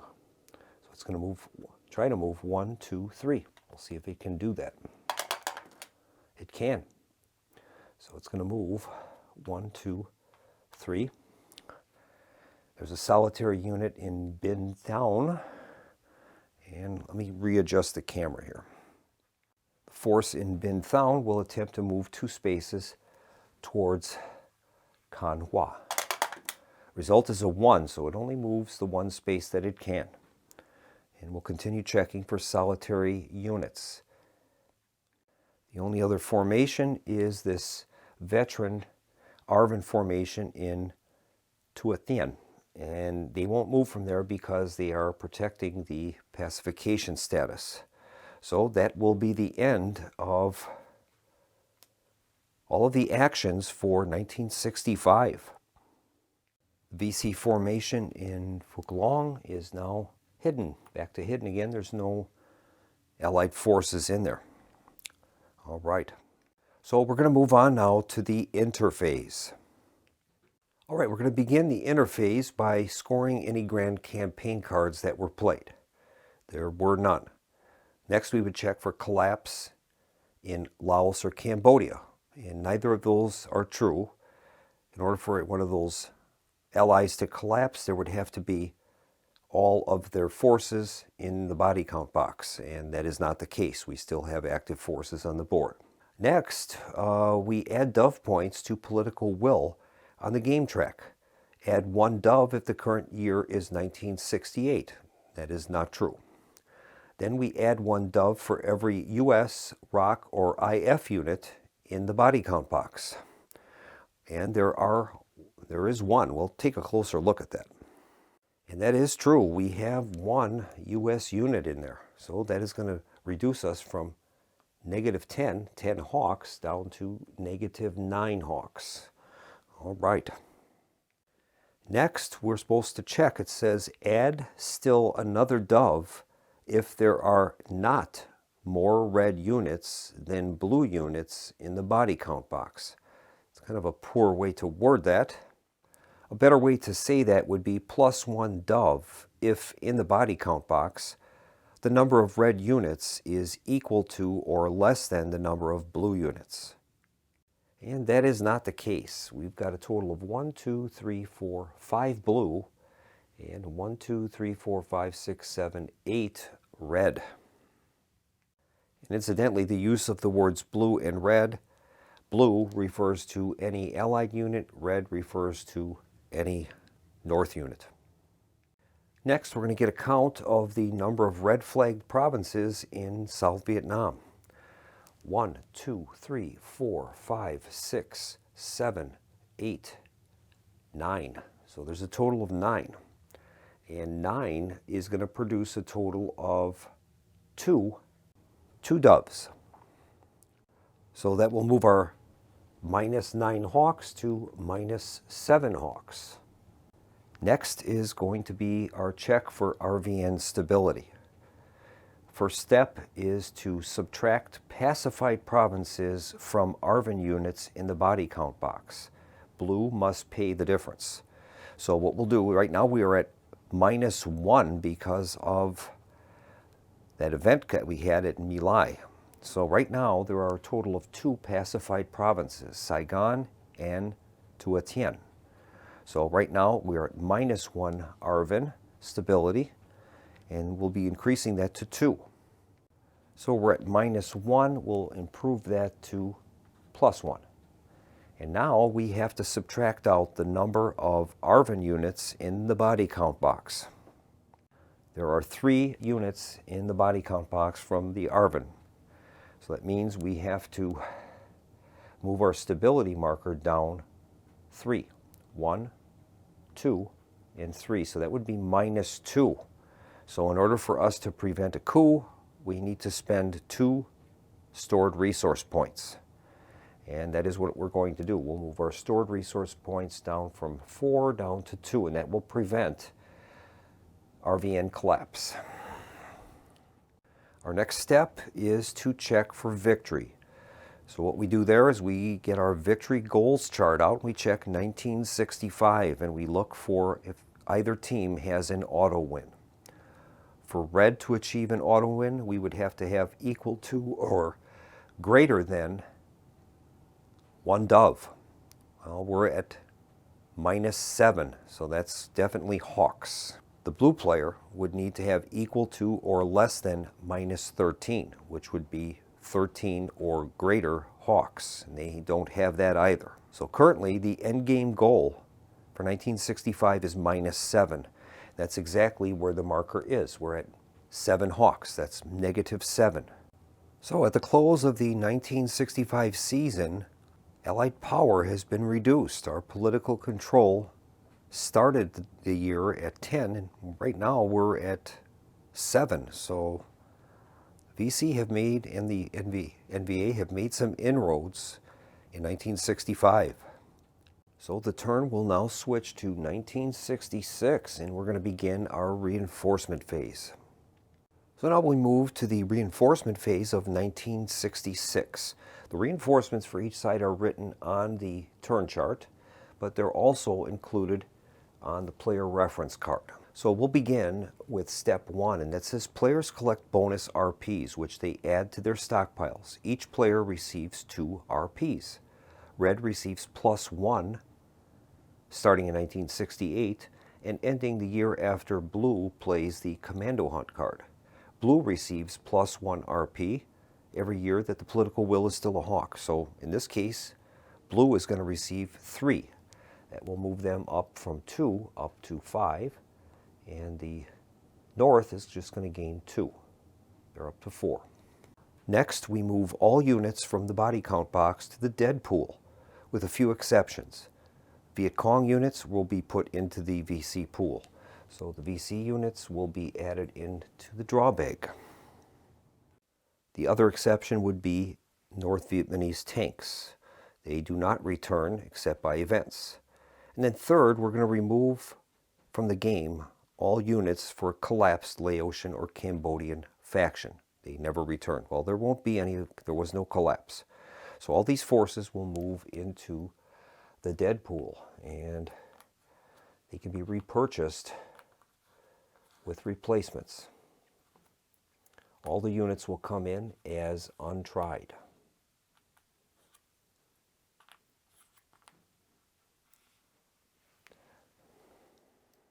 Now we're going to take our reinforcements for each year, and we'll start with the North.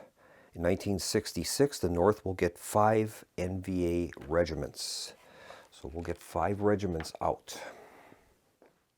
And we'll place those forces on the board for the current year for the time being.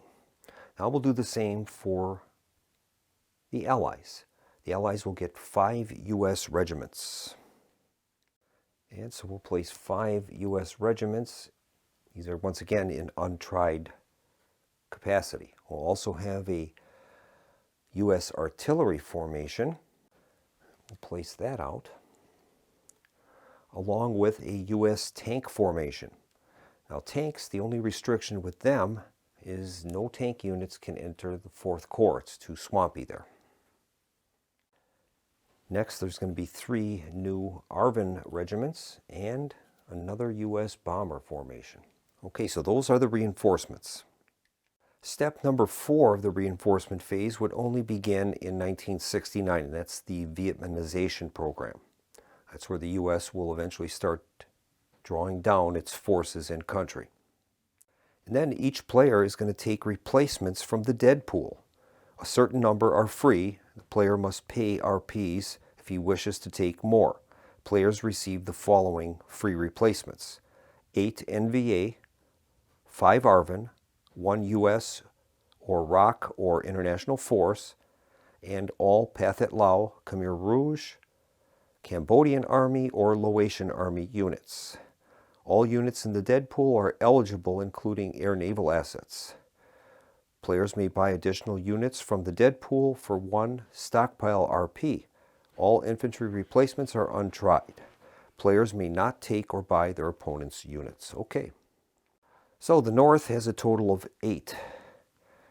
And you can use those 8 NVA units. And they'll definitely get back all of the forces they've got in the dead pool. There's 4 there. All right. Including any Pathet Lao units. 5 ARVN units, so there's 3 of those there, along with 1 International Force, ROC, or U.S. unit. Okay, so all of the forces in the dead pool are now put back. We have to also include the Laotian Army. And all of those forces will be placed into the reinforcements as well. So nobody has any forces left in the dead pool. Now I forgot to play this card, and this was a card that we were holding, a response card that the red team played. And it says, play in the interphase when adjusting political will. Add +1 or -1 to the number of red flagged provinces. Well, we had 9. So obviously the red player will add +1 to that total, giving them 10. So let's see if there was a difference in the number of doves that we acquired. And there is not. 9 or 10 is 2 doves, so that was still the same. So no change there. This response card is now shuffled back into the response deck. Next, the players are going to deploy all their units. The blue will deploy first. Infantry units arrive untried unless otherwise noted. We have to obey stacking units, and we're supposed to check where to deploy units on the player's chart. All right, consulting the where to deploy units table on our player chart, we find out that the Cambodian and Laotian Army have to deploy to any interior province in their home countries without enemy units if possible. So in this case, the 2 Laotian Army units will place in Champasak. All right, it reads, if the bot is blue, place the first unit in Saigon unless this would cause overstacking. Now this is for U.S. units, and that would cause overstacking in Saigon. So the U.S. force will not go there, not the infantry. Thereafter, all units arrive in blue bases with the fewest U.S. or ARVN units. All right, well, I guess the fewest base would be Quang Ngai province. There's only 1 there, so we'll place 3 U.S. forces there. And the same with Thu Tien, 3 more there. Our bomber forces are now going to be refit, and we'll place a brand new bomber unit in the air base area in Guam. U.S. has 2 units left, an artillery and a tank unit. And I believe we're going to place the tank unit in Bin Din and the artillery in Bin Din as well. We can have 1 each of the supporting units in a province. That leaves the Allies with 5 ARVN regiments and an artillery battalion. ARVN units should be first placed in Saigon.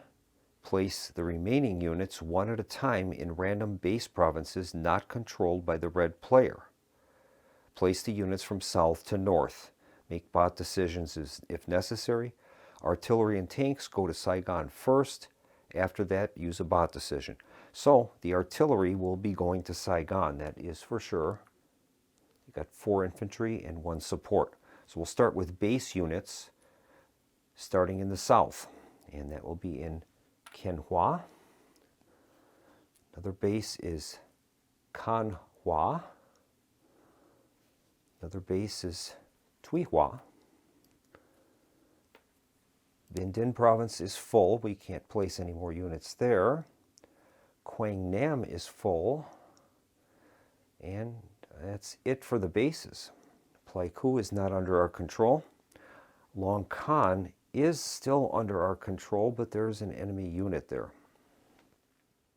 Well, it says not controlled, so it is really not under control, so we'll place 1 in Long Khan, that's a base. We have 1 unit left, and I guess we'll place that in Tui Hua. Okay, that is all of the Allied reinforcements. The Pathet Lao forces get to be placed in their country, but in any space along a border province that's free of enemy units. So I guess we will place that in Zhikong. We have 8 NBA regiments and an artillery battalion. We're allowed to place 1 regiment in Kampat if Sihanoukville is open. It is open starting in 1965, so we'll place 1 of them there. That's the southern part of the Ho Chi Minh Trail. The rest of these formations will have to start in North Vietnam, including the artillery battalion. Next, Red can deploy 1 VC unit from the pool. If TED has not occurred, the Red has less than 10 VC units in play, he draws a second VC unit. So let's get a count. There's a total of 9 VC deployed on the board, so they're going to get 2 draws for their Viet Cong units. And we'll see where we can place those. We're allowed to place them in red flag provinces or border provinces in Laos and Cambodia. Blue units may not be present. Okay, so we're looking for red flagged provinces. Well, we have a few of those without units in them. And I think we will place 1 in Pleiku and another in Kien Giang. All right.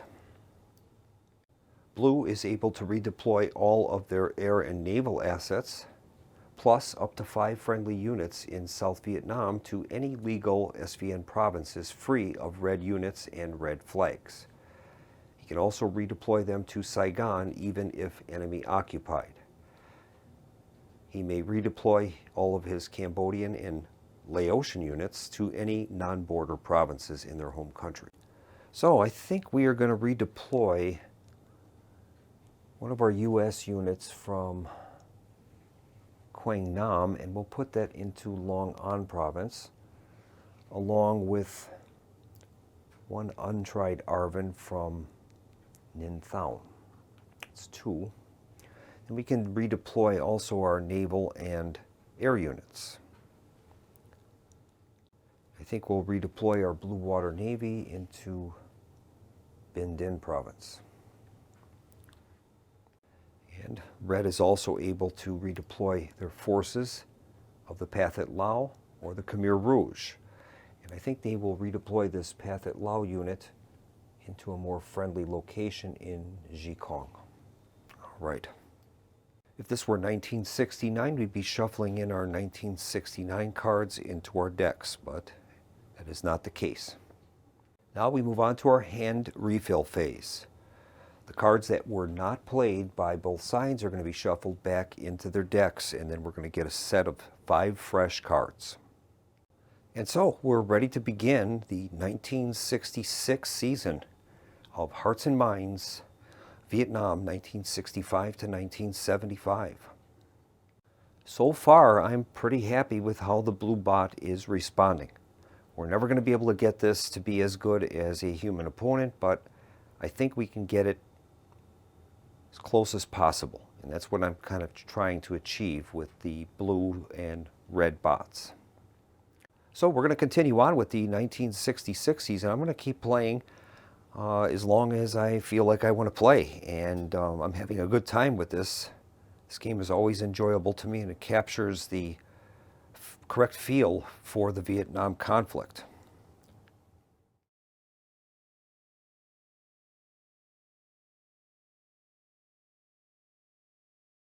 All right, we're ready to start with the card draw phase, but before we do that, we're going to decide on our zone campaign cards.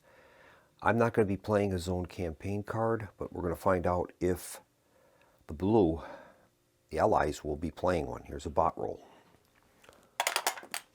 They rolled a 1, so they will be introducing a random zone campaign card into their deck. All right, the North has drawn these cards. We've got Buddha's Birthday, Sappers, Nguyen Chi Tran, Over the Fence, and General Uprising. The Allies have introduced a zone campaign card into their draw deck, so theoretically, one of these 5 cards could be a zone campaign card. Well, the U.S. has 2 bombers available. I'm going to play Buddha's Birthday. That's going to allow us 3 RPs for the turn. And the special event on this card is at a cost of 1 RP, no bombers may fly missions during Blue's next turn. So that'll give us a little reprieve from the U.S. airstrikes. So we're going to spend 1 RP to activate that event. We have 2 RPs remaining. For 1 RP, I'm going to activate the forces in North Vietnam. We're able to move up to 4 infantry and 1 support unit. And I'm going to use strategic movement. So that means we can move as far as we want along the Ho Chi Minh Trail. And I've elected to move an entire division. We've got 4 regiments of untried NVA regulars and an artillery battalion. I moved them into Mondo Kelri. And for my last RP, I'm going to activate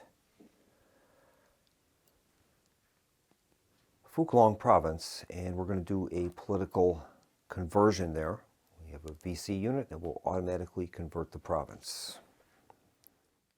All right, the U.S. is up next. We'll flip 2 cards and see what they've got. Paris Peace Talks and Nguyen Van Thieu. All right, both 5 value cards. And I think, the U.S. has to play the second card, so it's going to be Nguyen Van Thieu. That's worth 5 RPs, and that has a very strong event if they're able to play that. U.S. bombers are prohibited from launching attacks because of Buddha's birthday. So we'll make a roll on the table and see what action the Allied players will take using table 1. Result is a 3, and that is roll another die. Okay. Result is a 3. It says spend an RP to bank an SRP. So they're going to spend 1 RP, moving their SRPs up to 6. We'll go on to number 2. Result is a 6, and that says spend an RP to move the largest blue force using amphibious movement and attack the smallest enemy force on a coastal province under red control. Okay. Well, the largest blue force is that in Binh Dinh province. So they're going to make an amphibious movement. All the units in that province are activated.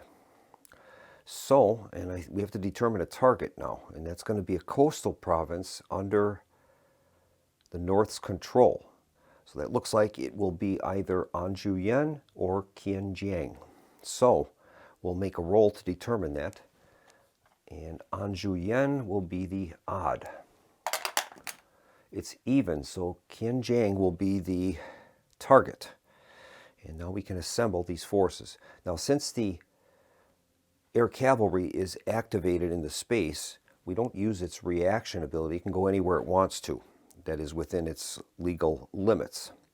So I think what we'll do is we're going to have a veteran U.S. unit, an ARVN unit.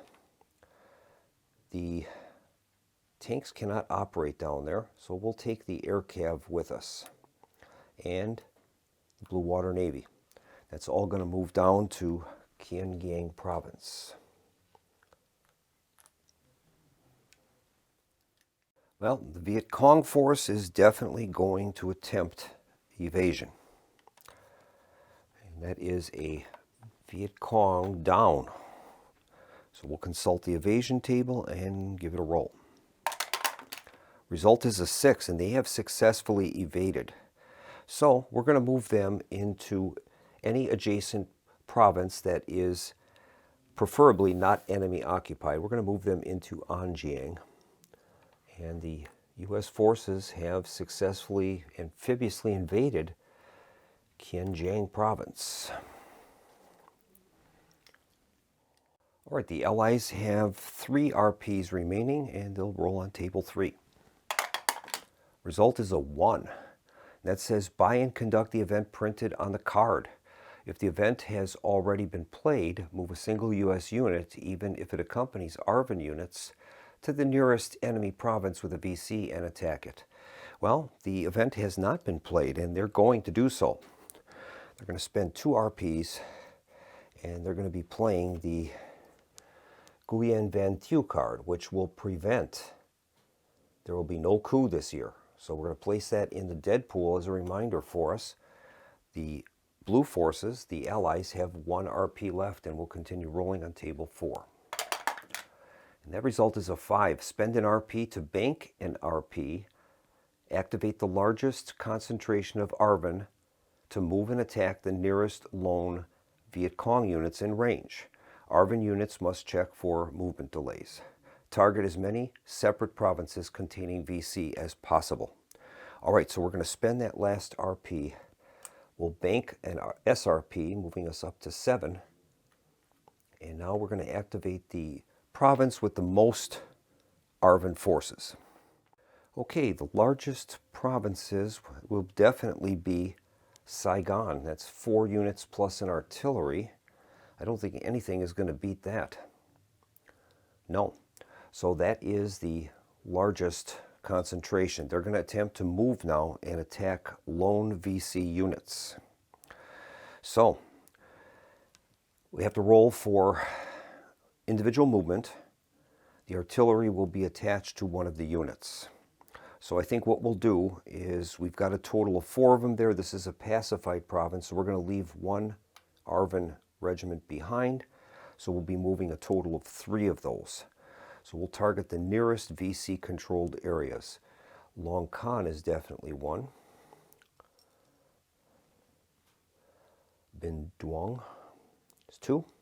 And a third would be within 2 movement points. Let's see what we've got here. 1, 2, 1, 2, and 1, 2. Okay, so it'll be those 3.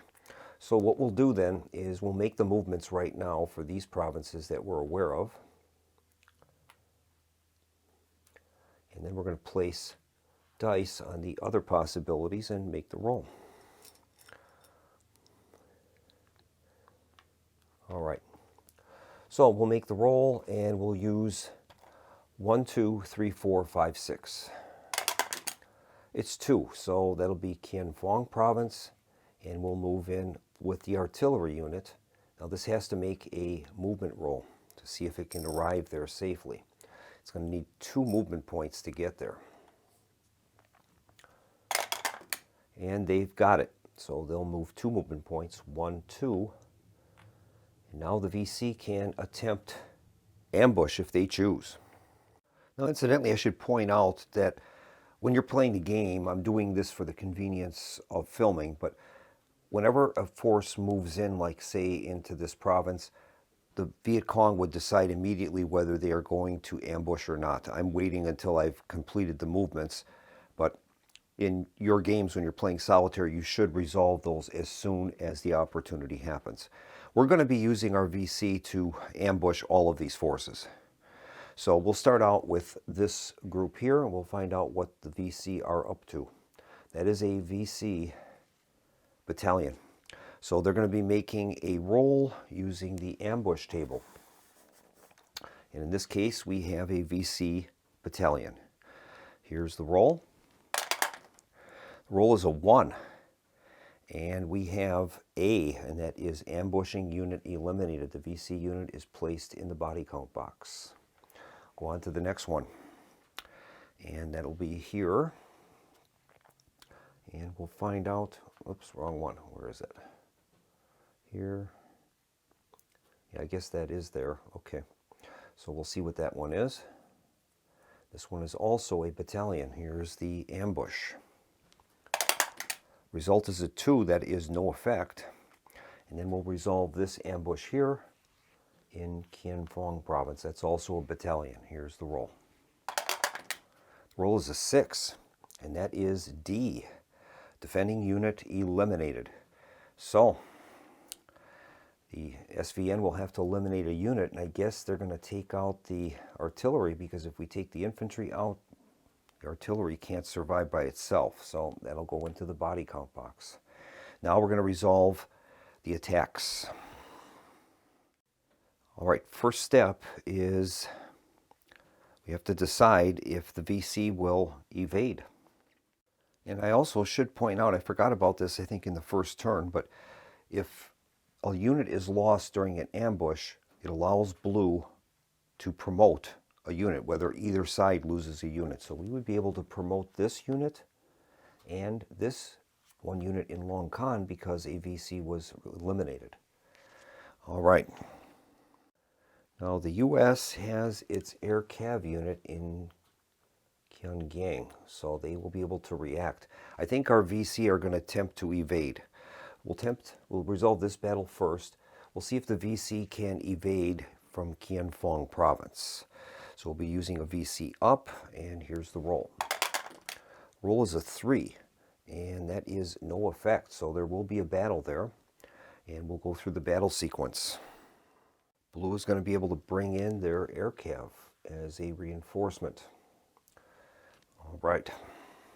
Next, we're going to make a roll for response cards. Okay, the red are going to play a response card. And once again, they have drawn the response card, Hearts and Minds. Play during the interphase. When adjusting political will, add 1 or -1 to the number of red flagged provinces. We'll keep that out and play that during the interphase.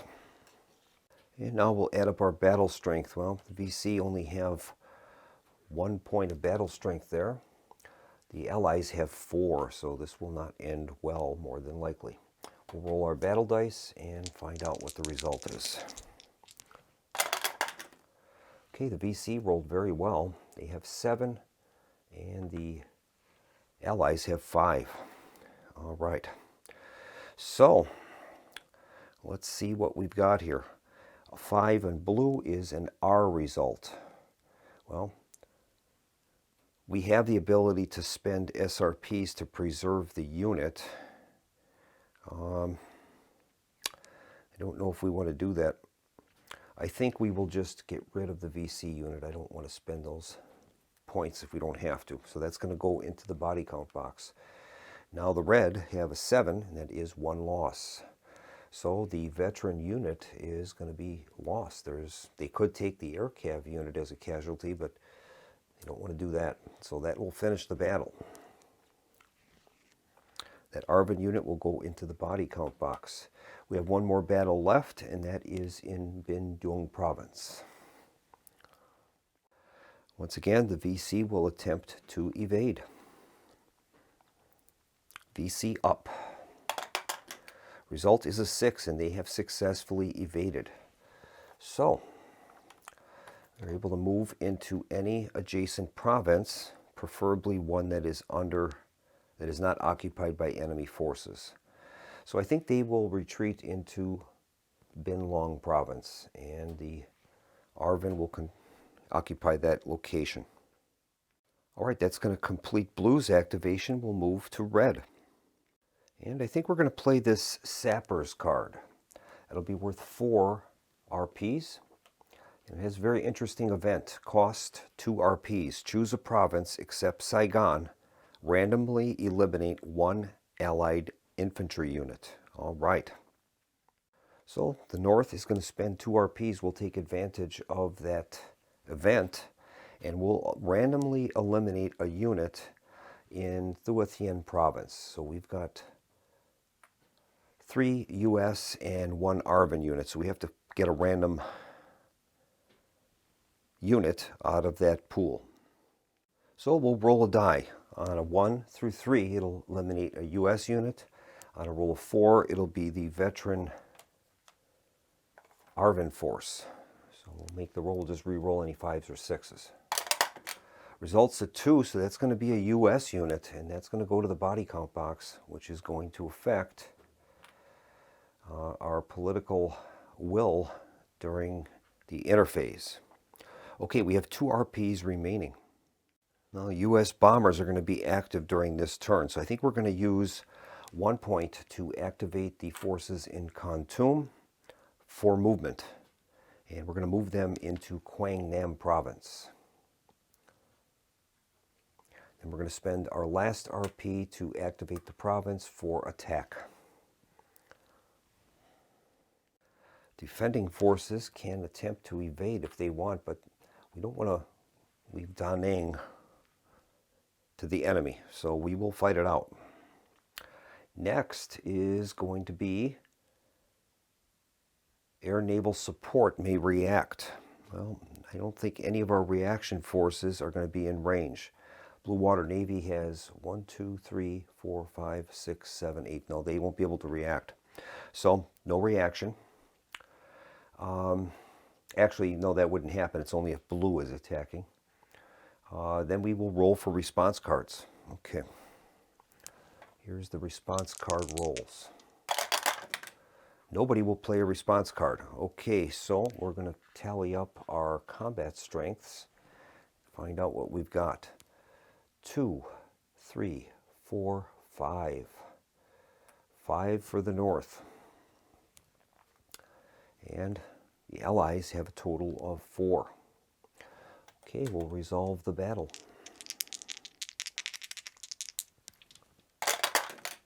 Okay, these are the results.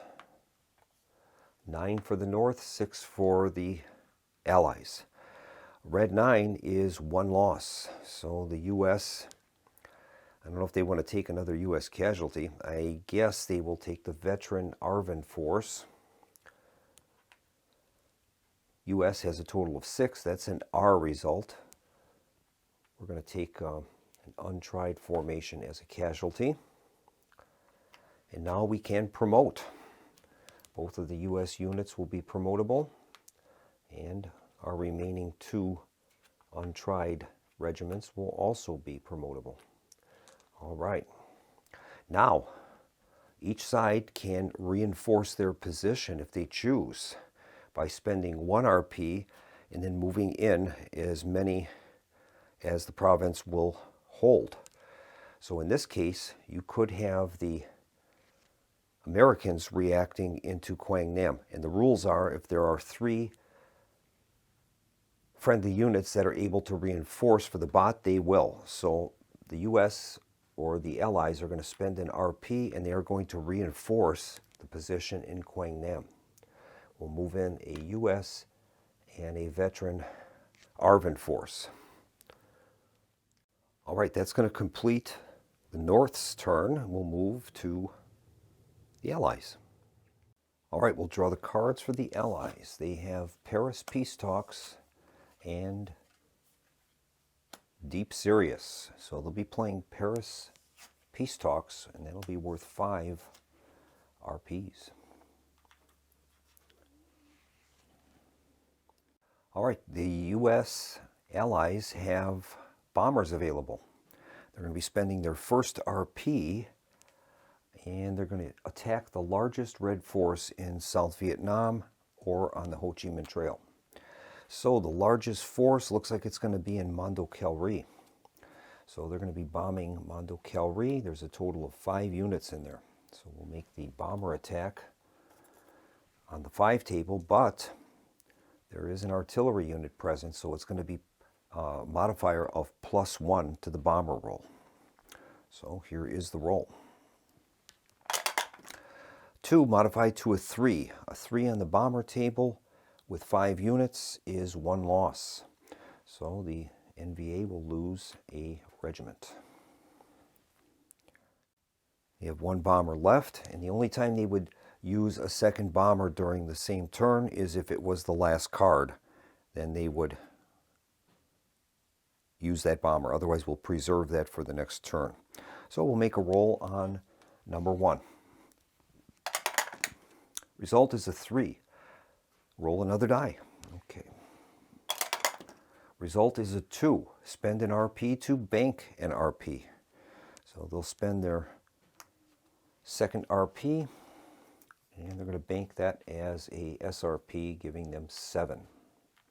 We'll continue on. 3. And that is, if units are operating in Cambodia or Laos, spend an RP to move the largest concentration of units to the province with the smallest enemy concentration. All right. So the Allies will spend another RP, and they're going to activate the largest concentration and move into the smallest concentration. Well, that's not going to work out real well for them, but that's what they're going to do. So they're going to move in 2 untried regiments. We'll continue on now with another roll. Result is a 3. And that says spend 1 RP to make 1 or 2 political control attempts or pacification attempts. So they'll spend their 4th RP, and we'll look for provinces that can be converted. We'll move to Quang Tri province in I Corps. We have an untried ARVN unit there, and they're going to take control of that province from the north. Same thing will happen in Binh Duong province. We have a ARVN unit there, and they're going to take control of the province from the north. Okay, the Allies have 1 point remaining, and we'll make a roll and see what they do. Result is a 5. Spend an RP to bank an RP and activate the largest concentration of ARVN to move and attack the nearest lone VC units. ARVN must check for individual movement delays. Target as many separate provinces as possible. All right, so they're going to spend their last RP, banking an RP, moving them up to 8. And now we'll find the largest concentration of ARVN forces. And that is going to be Can Hoa province. So we've got a total of 4 units in there. So all 4 are going to move out, and they're going to be targeting lone VC units in range. So definitely one is going to be moving into Bajuyen, another into Anyang, and 1, 2, 1, 2. So one will be moving into Ajuyen. We have to roll for those. And another will be into Tainan province. So we'll make the individual rolls for those formations and see if they arrive safely. First one will be the move into Anjuyen. Rolls a 3, he will make it there. And last one will be moving to Tainan. Roll is a 2, so it's got 2 movement points. That's not enough. 1 and 2, so that's as far as it can move. Okay, so now we will resolve what's happening on these movements. First one is here. We'll see what the VC want to do. I think the VC will ambush. So we'll turn that token over. That is a VC battalion. We'll roll on the ambush table. Result is a 2, and that is no effect, so we're going to end up having a battle there. And the next one will be in Anjuyen, and I think they will invert. That's bad intel, so we'll be rolling on the bush table. Okay. Okay, here's the roll on the bush table. The result is 25, and that is faulty intelligence. Nothing here but an empty village and a few water buffalo. So the bad intel token is going to be placed into the draw bag. Now we have to resolve our combat in Bajuyen. VC will definitely attempt to evade. So they'll be using the VC up roll, and we'll see what they get. They rolled a 2, and that is no effect, so the battle will happen. Blue may use their support. They're going to bring in the Blue Water Navy. That's definitely within range. And they'll also bring in the air cav. So quite a mess for the Viet Cong. Now we're going to roll for response cards. In this case, red will play a response. And the red response card is the Tunnels of Cu Chi. North Vietnam maintained vast tunnel complexes. Play if attacked in South Vietnam. All red units in the battle evade successfully. Draw a card. Well, we don't use that, but so that unit can evade. That's interesting. So they will evade, and well, the only place they can evade to, they want to go to a friendly controlled or vacant space. So they could move into Anjuyen, Kianjiang. I guess Quien Hoa would probably be the most likely. There's no enemy forces there, so they'll move there. And when they move into that province, it goes back to hidden. All right, that will finish Blue's activation. Okay, red is up next. We'll have to decide which of these 3 cards we will play. And I think we're going to play this Nguyen Chi Tran card. Gives us 4 RPs and has very interesting event. At a cost of 1 RP, target 1 province except Saigon and attack it as if it were an Allied bombing mission. So we'll do that. We'll spend the RP and find a heavily populated Allied province. And we're going to target Quang Nam province. There's 4 units in there, so we're going to make a roll on the bombing table for 4 units.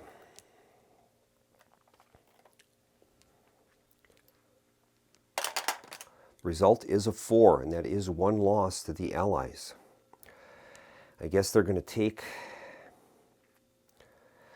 the untried ARVN unit as a U.S. unit as a casualty. It's not good. All right. Now we have 3 RPs remaining. All right, we're going to spend an RP to activate Jikong province for movement. We'll move our VC unit into Quang Tin, flipping that to the VC move side. We'll spend another RP to convert Quang Tin to North Control. And I think our last activation will be to activate our forces in Quang Nam. Now, we've got a total of 3 veteran units there, and I think we're going to activate that for combat. U.S. units can evade if they choose. I think they're going to fight it out. So the next step now is to determine if we'll be playing a response card. Okay, here's the roll. No one is playing a response card, so we will add up our battle factors and determine the strengths. All right, each side has 6 strength points, so we'll make the battle roll. Okay, Viet Cong, or I should say the North, has 10. Allies have 8. All right, so the red 10 is worth 1 casualty. And I guess they're going to take the Arvin veteran unit as the casualty. And the blue have 8, and that is also 1 casualty, so that'll be veteran NVA unit. All right, that completes the battle. So now each side can reinforce for cost of 1 RP or SRP. Well, the Allies do not want to reinforce because they are in a pacified province and they give up control of that, so they don't want to. And the NVA will not either. So that will bring Red's turn to a close. We'll go to blue. Okay, the Allies have the cards Deep Sirius and William Westmoreland. So they'll be playing the Westmoreland card. And that is going to be worth 5 RPs. Okay, the U.S. has bombers available. Okay, the U.S. bombers in Mondo Kelri will return back to Guam. And now we have to select a target. The largest target is that in Mondo Kelri, so another strike will be authorized there. They have artillery, so that'll be at a +1. 4 units. A 5 modified to a 6, and that is no effect. So the bombers have discharged their payload, and that costed 1 RP for the blue forces. And we'll move on to table 1. Result is a 5. Roll another die. Okay. Result is a 6. Spend an RP to activate the province containing the largest concentration of Arvin units. Move and attack a province containing Viet Cong units, checking for Arvin delays, prioritizing provinces under enemy control. Otherwise, move and attack units in the weakest held enemy province in range. Okay. Well, the largest Arvin concentration is in Can Hoa province. So they're going to spend an RP activating those forces, and they're going to attempt to get to Viet Cong units. Well, we have one in Bin Din, so that one will be trying there. There's another one that can reach Pleiku. And this one could attempt to get to Phuc Long, so that's what it will be. We'll have to move for their roll for their movement values. This one first, it needs at least a 2. It did it, so it's received there. Next one will be Pleiku, that needs a 2. That reached there. And the last one will need 3 movement points. And that reached. All right, so the Viet Cong have to decide what they're going to do. All right, the forces in Bin Din are quite overwhelming, so we're going to just attempt to evade there. In Pleiku, I believe we are going to ambush them. That is a reinforced VC regiment. So we will look under the VC regiment for ambush and make the roll. Result is a 5, and that is D. Defender eliminated. Goes to the body count box. Same thing in Phuc Long province. We are going to ambush. That is a VC battalion. We'll make the roll on the ambush table. Result is a 6, and once again, the ambush is successful. A lot of Arvin losses during the turn. Allies have 3 RPs remaining, and they will roll to find out what they're going to do. Oh, we have to resolve Bin Din province, yeah. The VC is going to attempt to evade. So that is a VC down. Roll is a 6, and that is evade. So they can evade into, in this case, they'll go to Kontum province. It's a friendly control. All right, now we will continue with the die rolls. Allies have 3 RPs remaining. This will be using table 2. Result is a 4. If units are operating in Cambodia or Laos, spend an RP to move the largest concentration of units to the province with the smallest enemy concentration. All right. It does say if forces are already engaged, conduct combat. So that's what they'll do. They'll spend an RP, and we're going to have combat in Zhikong province. Slightly outnumbered. There'll be no rolls for response cards as we're in Laos, so we'll just add up our totals. The North has 2 battle strength.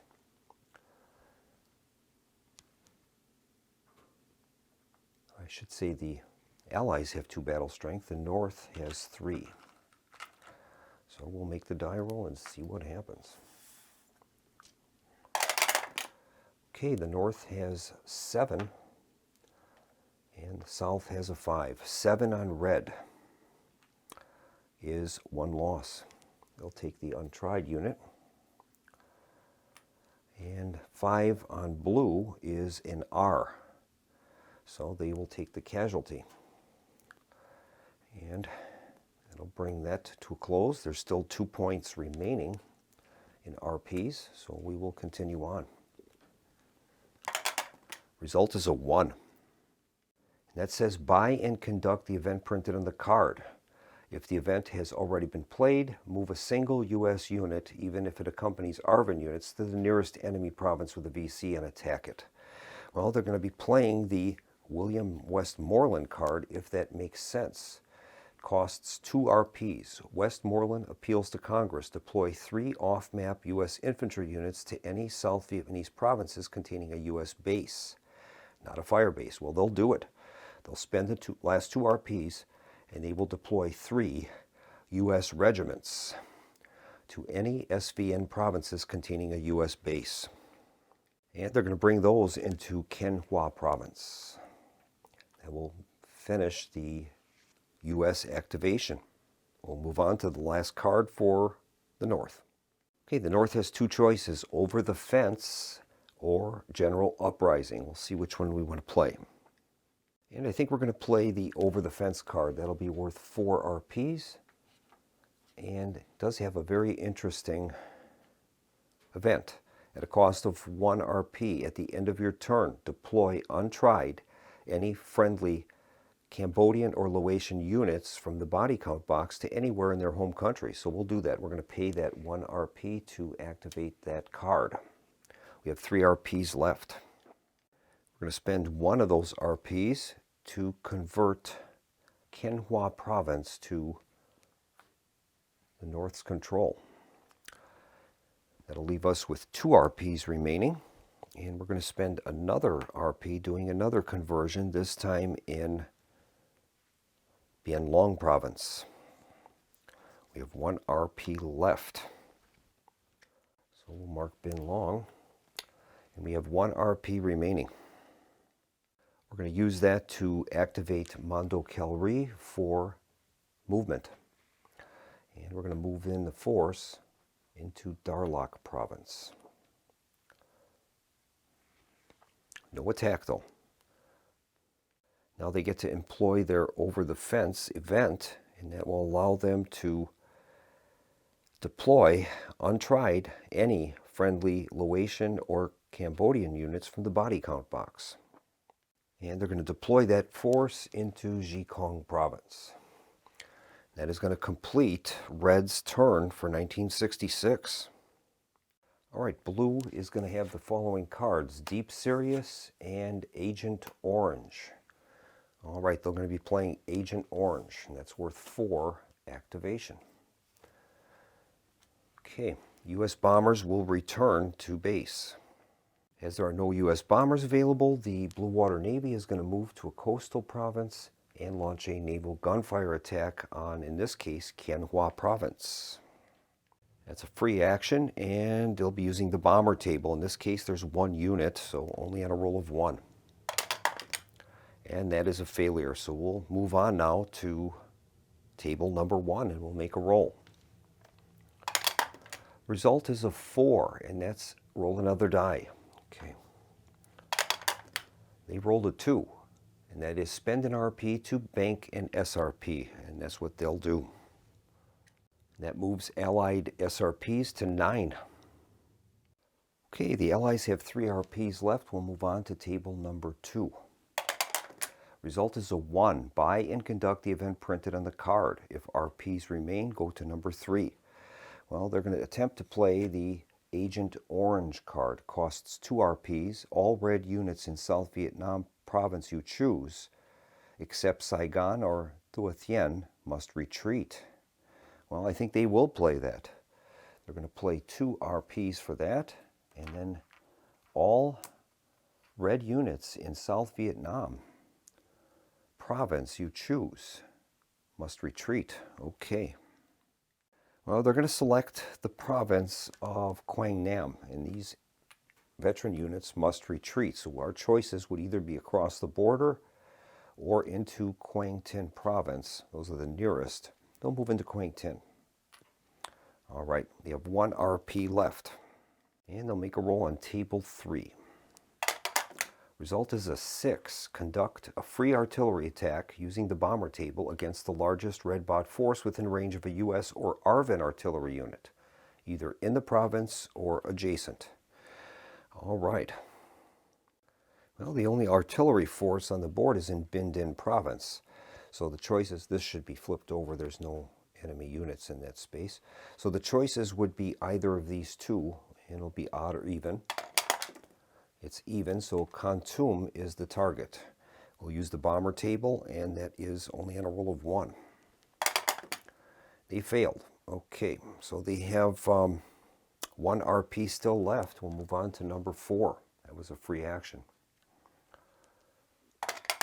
Result is a 5. Spend an RP to bank an RP and activate the largest concentration of ARVN to move and attack the nearest concentration of VC. ARVN units will check for movement delays. Target as many separate provinces as possible. Okay, they'll spend their last RP, and the largest concentration of ARVN forces is what we're looking for. Well, I've determined that there's 6 of them, so I've put out the small dice to mark those, and we'll make a roll and see which province will activate. Result is a 2, and that is going to be Binh Dong province. So it'll be that one. We'll take these dice away and see where they're going to move to. Okay, these VC should be flipped over. There's no enemy forces in those provinces. I forgot to do that. So they're going to move into the nearest province that is that has a VC in there. So each of them are going to move into each of those provinces, I guess. And then the Viet Cong have to decide what they're going to do. And I think they will just simply attempt to withdraw. They will evade. We'll try an evasion here. And that is a VC down. Rolls a 1, and that's no effect. So there's going to be a battle there. They've been brought to battle. That is a bad intel token. So we're going to make a roll on the Bush table. In this case, we've got a 36. Okay, 36. 36 is evidence is discovered that there is a very large number of Chinese soldiers in North Vietnam. Blue may not fly bombing missions for the rest of the year. The White House fears that bombing might trigger Chinese response.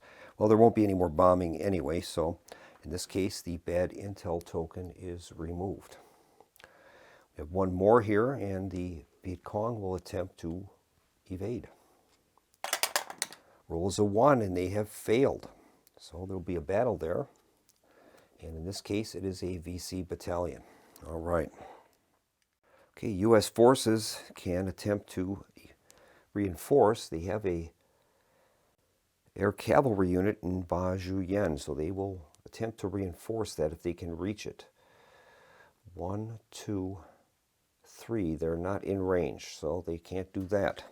So we're going to have a battle. We will see if there's going to be a response card played. Nope, nobody's playing a response card. So each side has a combat value of 1 at present. And we'll be rolling the battle dice. Okay, the VC have done very well. They've got a 7 and a 1 for the Arvin. So 7 on the red is going to inflict a casualty, and that force is going to the body count box. And that'll end the card play for 1966. We'll move on to the interphase. Okay, we'll begin the interphase. There was no Grand Campaign card, and there is no collapse in Laos or Cambodia. We'll adjust our political will. +1 Dove for every U.S. international force or ROC unit in the body count box. So there are 2 of them. So that's going to move the Hawks down 2 down to 5. It was tough. +1 Dove if the body count box, the number of red units, is equal to or less than blue. And that is going to be the case. There are 5 red, and there's more than that of the blue variety. So that'll be another point, moving the Hawks down to 4. Okay. We'll count up the red flag provinces. 1, 2, 3, 4, 5, 6, 7, 8, 9, 10, 11. There's 11 of them. And with 11, it's going to be 3 more doves. That's going to move the Hawks down to 1. Wow. Terrible erosion of political support during 66. Then we have to check RVN stability, but the Allies have the Nguyen Van Thieu card, which will prevent a coup this year, so we won't have to worry about that. And then we will check for victory. This is 1966. Neither of the teams are going to have their auto win. The endgame goal is -3. And right now we are at -1. So at this point, the North is technically winning. Okay, we would move on then to the reinforcement phase for 1967, but I think I'm going to end the playthrough here. I'll come back now with some observations on what I think of the blue bot and what changes I'm going to propose.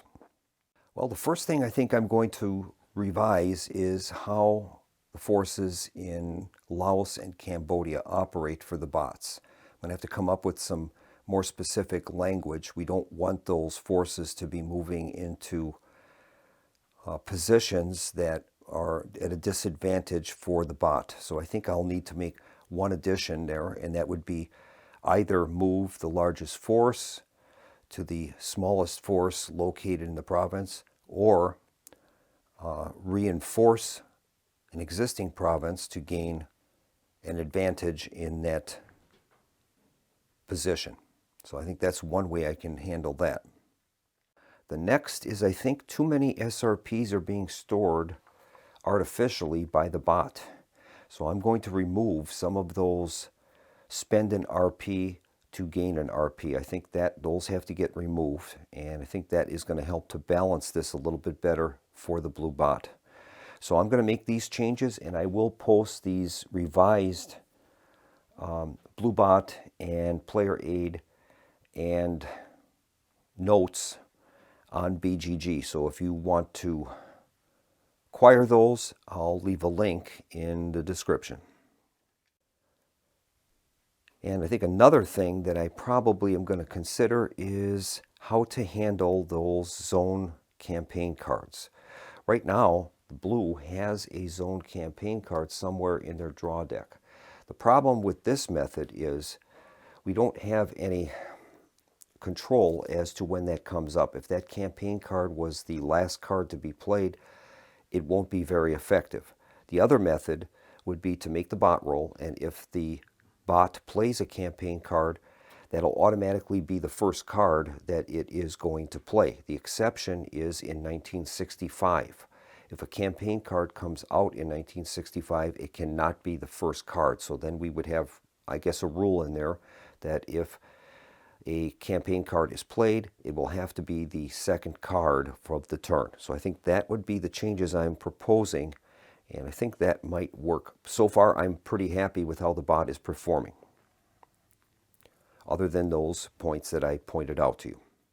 So I'm going to wrap this video up. Thank you for joining me at the Solo Gamers Club, and I hope you enjoyed this playthrough of Hearts and Minds, 1965 to 1975, from Compass Games. Look forward to seeing you again on the channel soon, and in the meantime, this is Keith signing off and wishing everyone a pleasant evening. Good night.